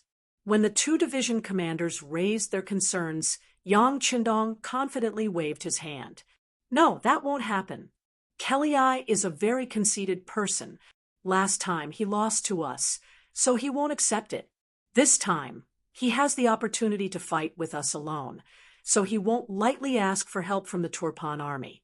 Besides, unless it is necessary, he won't be willing to share such a big merit with others. You can rest assured about this. Of course, if the battle doesn't reach a state where we can kill them in one blow, then no one knows what will happen. This requires us to appear outside the ambush area on time. As long as we can do this and trap the enemy in Tianbo Mound, then even if they ask for help, it will be too late. Yang Chendong deeply understood the principle of knowing oneself and knowing one's enemy to be victorious in 100 battles. Often, when facing an army, the attitude of the enemy's general would determine the final direction of the battle. It could be said that he had studied Kelly thoroughly, which was why he could say these words so confidently. Seeing the 6th young master so confident, Tian Hu and Ling Daqiang looked at each other and nodded. In their view, even if there was an accident in the battle and Kelly asked for help from the Turpan army, with their ability, they could just retreat. Would they really be surrounded? After the three of them discussed for a while, they came up with a final strategy. Then, the two generals left the tent to count the troops. Yang Chendong, also called Beta Persei, and asked him to gather 2,000 black cavalry to prepare to fight with the 4th Division. At the same time, he also asked Wang Shan to send a telegram to the new army commander Su He, ordering him to lure the enemy in and lead the Kazakh cavalry into Tianbo Mound and into the ambush area. With a single order, the army began to get busy. In order to not alert the enemy, Yang Chendong ordered the remaining troops to continue towards Kuanlai City and attack the city according to the plan to attract the enemy's attention. Meanwhile, he himself led the Black Cavalry Dragon Guards and the main force of the 4th Division to leave the official road and head towards Bo Tian Mound. The location of the ambush had been determined, and the next thing to do was to reach the location within the specified time. This would determine the success or failure of this battle. Therefore, after leaving the official road, Yang Chendong and the Black Cavalry rode fast horses and galloped with the main force of the 4th Division. In order to reach their destination on time, the soldiers of the 4th Army Division traveled light. They didn't bring anything they didn't need to ensure their speed. It was the same for the Black Knights and Dragon Guards. Each of them was given 3 strong horses. After a while, they would change horses to ensure that they maintained the same speed as they reached their destination. At the same time, the new army commander Su, he received the order. After seeing Yang Qindong's telegram, he called the 4 division commanders over. First, he found the location of Tian Bo Mound on the sand table, and then read out the military order. Everyone, this time, the 6th young master will personally lead the troops into battle. Our new army's opportunity to show off has come. Now, I announce that the task of luring the enemy will be handed over to Su. He didn't immediately make a decision. Instead, he looked at the 4 division commanders, one by one. Feeling Suhi's gaze, the 4 division commanders tried their best to raise their heads, showing their determination to fight. The task will be handed over to the 1st Cavalry Division. Division Commander Ko, is there a problem? In the end, his gaze fell on Division Commander Bai Kai. The 4 division commanders of the new army were all brave and fierce. On the battlefield, they were all experts on horseback, but at the same time, they all had their own specialties. But in terms of commanding ability, Ku Lu, who almost became a division commander, was better. This person was good at coordinating the overall situation, especially when it came to defense. Giving this task to him was the most reassuring. Ku Lu's body tensed up when his name was called. He knew that this was the division commander's way of giving him a chance to perform. Previously, because he helped the 1st Army's former division commander, Su Kuda, hide military intelligence, he was given a warning, and because of that, he lost the chance to become a division commander. Now that the opportunity had appeared in front of him again, he immediately replied loudly, "Yes, I promise to complete the task." It's good to have confidence, but this time you're using a division to lure 100,000 soldiers. In order to not let them see anything, the other 3 divisions must retreat and not give you any help. It can be said that the success or failure of this battle will all depend on you. Do you understand the importance of this task? After all, this was not a small matter.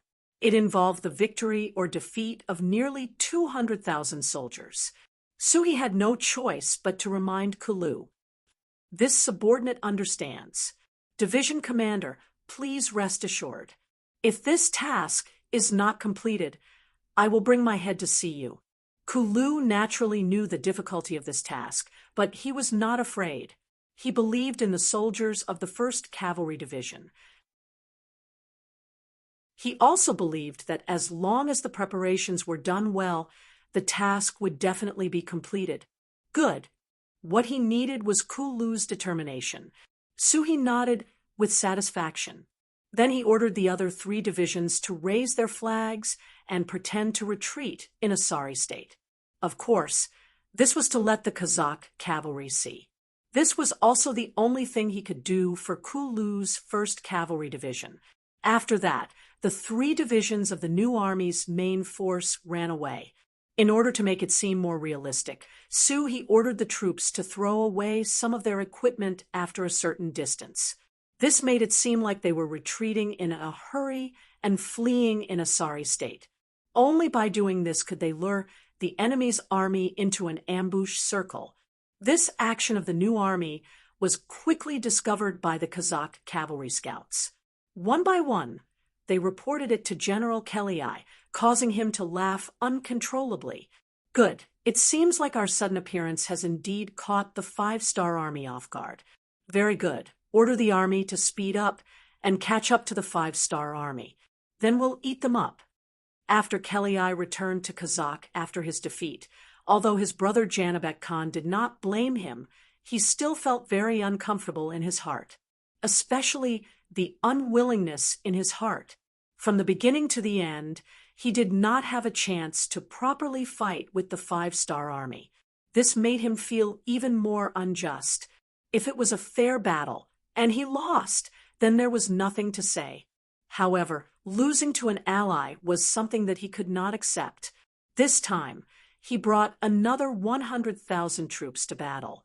He had thought it through and decided that he must have a fair battle with the five-star army. He wanted to let the enemy know the power of the Kazakh cavalry. Kellyai happily gave the order. His deputy, who was personally placed in the army by Janibek Khan, narrowed his eyes and stepped out.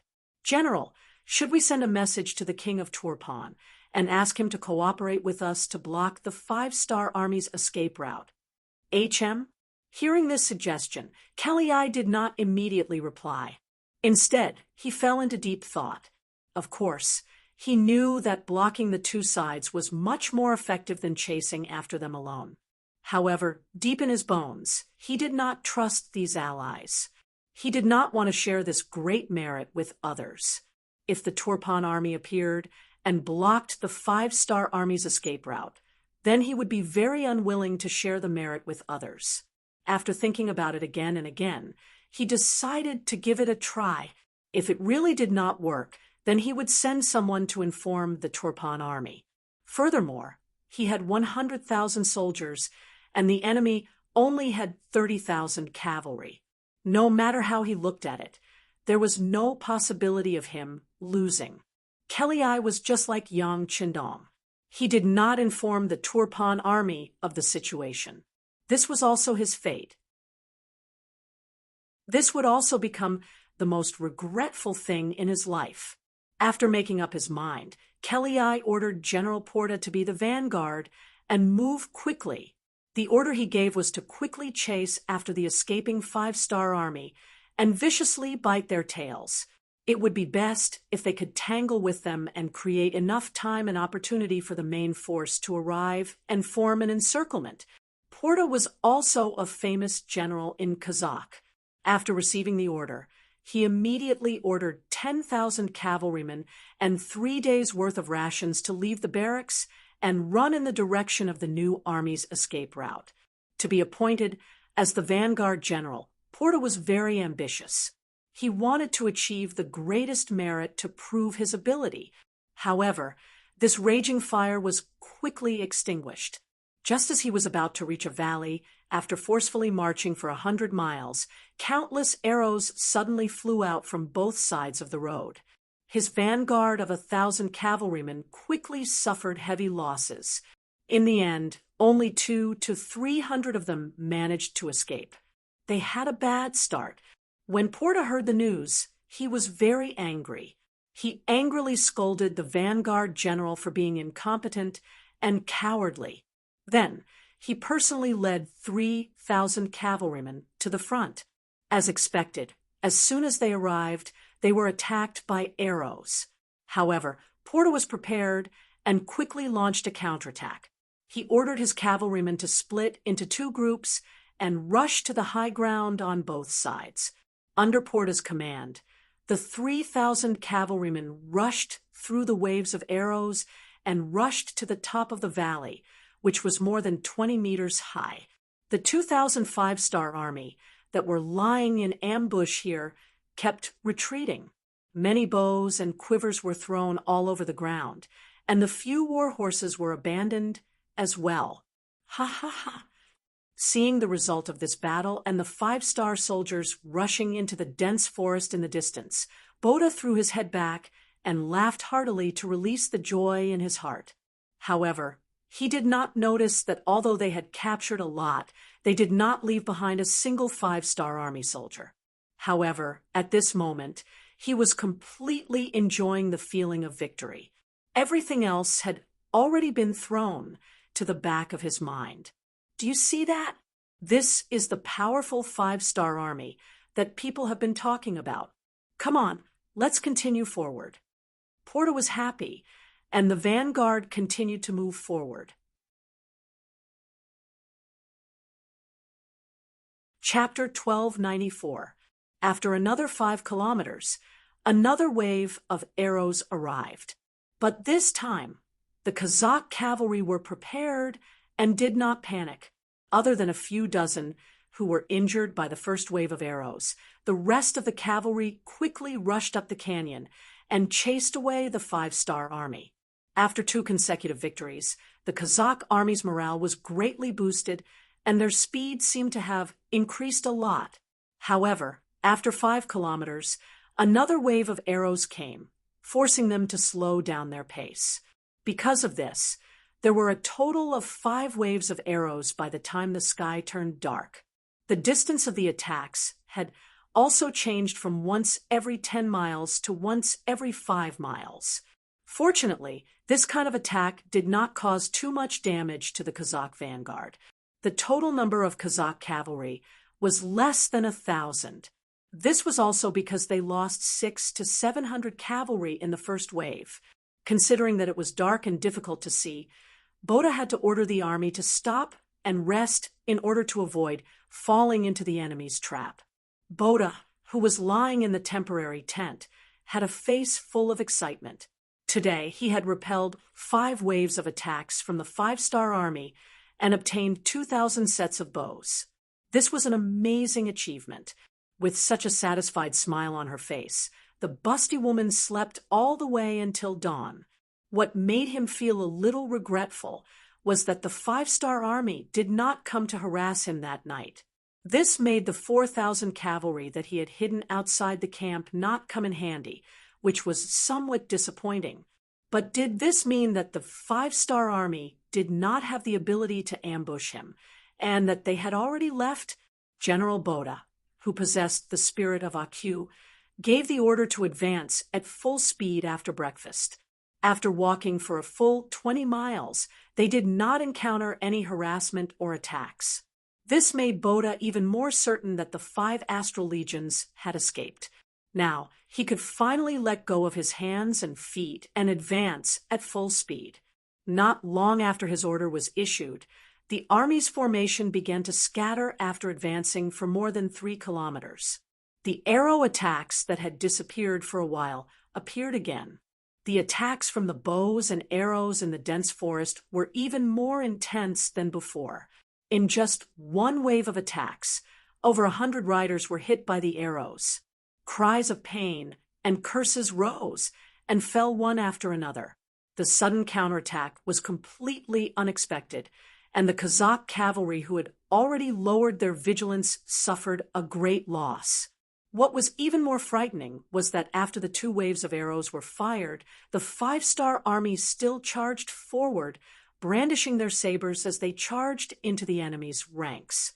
Immediately, streams of blood splattered out, dyeing the 5-star army's armor red. "Don't panic! Counterattack! Counterattack!" Seeing soldiers falling off their horses, Boda roared and led the cavalry around him in a counterattack. However, the 5-star army's cavalry came quickly and left even faster. They didn't give Porter a chance to counterattack and disappeared into the dense forest on both sides.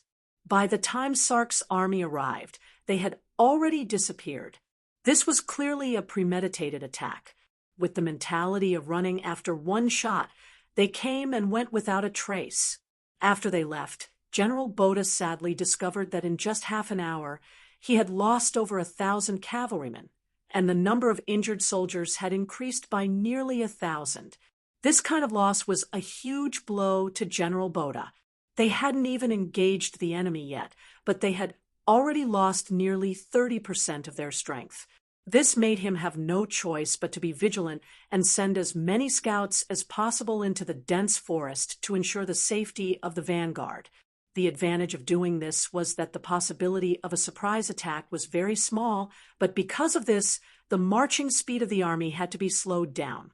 15 miles away, the commander of the new army's 1st Cavalry Division, Kulu, was waiting for news with the main force. After seeing the 1st Regiment return, Kulu couldn't help but let out a sigh of relief, especially when he saw the smell of blood on the returning soldiers. He knew that the harvest was not small. Division Master, according to the mission, the scouts have reported that the enemy has already slowed down their marching pace. The tanned Commander Wuba chuckled, his face full of pride. In this battle, he had led 2,000 cavalrymen and achieved a 1:1 ratio of casualties. On the other hand, he had lost less than 50 cavalrymen. This result could be said to be perfect. Hearing Wu Ba's report, Ku Lu nodded with satisfaction. Very good. This time, your first regiment will be given a merit. Next, we will continue to harass them. In short, we must delay the enemy's advance. 80 miles behind us is Bo Tian Mound. That will be the end of our retreat. There were still 3 days before the main force would complete the encirclement. In other words, he had to hold on for 3 more days. A distance of 80 miles could be covered in just a few hours for elite cavalrymen. One could imagine how much pressure he was under. As the regiment commander, Wu Ba naturally knew about their 1st Cavalry Division's mission. The complacent expression on his face immediately vanished. Don't worry, division leader. We will definitely complete the mission. Even if we have to sacrifice all of our brothers, we will still hold on for 3 days. That's right. This time, even if all of our 1st Cavalry Division dies, we will not let the enemy pass through Bo Tian Mound. Commander Ku Lu, who had always advocated for the smallest price to obtain the greatest victory, also changed his style at this moment. He was ready to go all out. If it was said that the loss of the 1st Cavalry Division would be able to kill 100,000 Kazakh cavalrymen, it would be worth it no matter how one looked at it. When Ku Lu received this mission, he knew that this was going to be a fierce battle. Although he did not like this way of fighting, as a soldier, it was his duty to obey orders. For the greatest victory. So what if the 1st Cavalry Division lost their lives here? General Boda naturally did not know Ku Lu's plan.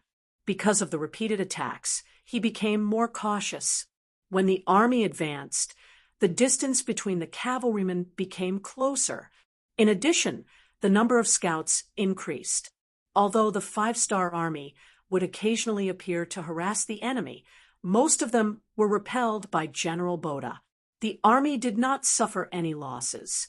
The price of this was that the marching speed of the army was very slow, to the point that by noon the next day, General Kelly had already caught up to them with the main force. After seeing the vanguard moving so slowly, Kelly was naturally dissatisfied. He had a guard call Boda over and scolded him. Boda also knew that the marching speed was too slow, so he did not say anything. When he saw that Kelly was tired of scolding, he made his request. He needed more cavalry. Only by increasing the number of scouts could the army advance faster. Kelly still valued Boda very much. Otherwise, he would not have arranged for him to be the vanguard general. Since Boda said so, he naturally had his own considerations and difficulties. Kelly quickly agreed to this request. He immediately assigned 5,000 cavalrymen to the vanguard as scouts.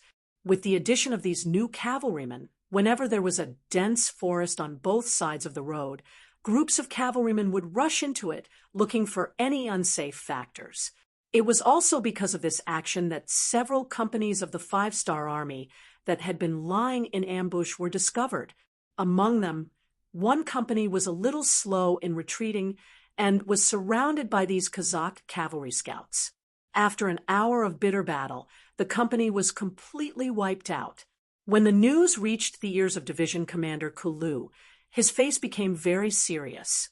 There were still 2 days before the main force could complete the encirclement. The speed and reaction of the Kazakh cavalry far exceeded his expectations. If he did not send out the main force, he was afraid that they would not be able to last until then. Order the 2nd Regiment to attack in units. In short, the main task is to delay the enemy's advance. If we can fight, then we can.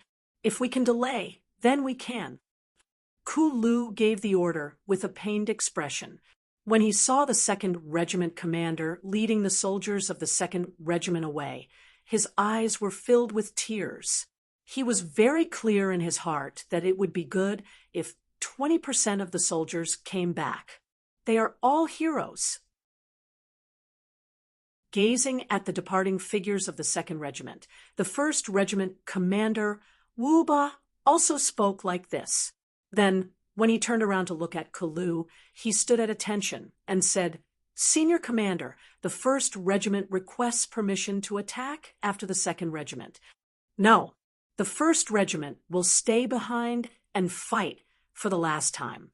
Kalu shook his head. In terms of fighting strength, the 1st Regiment was naturally the strongest. Since that was the case, the best steel should be used on the edge of the blade. When the time came, he and the 1st Regiment would be the last barrier to stop the Kazakh army from advancing. Time passed by minute.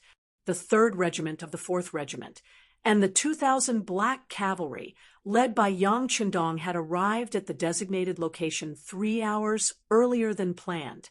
From their point of view, they could faintly hear the sounds of killing from time to time.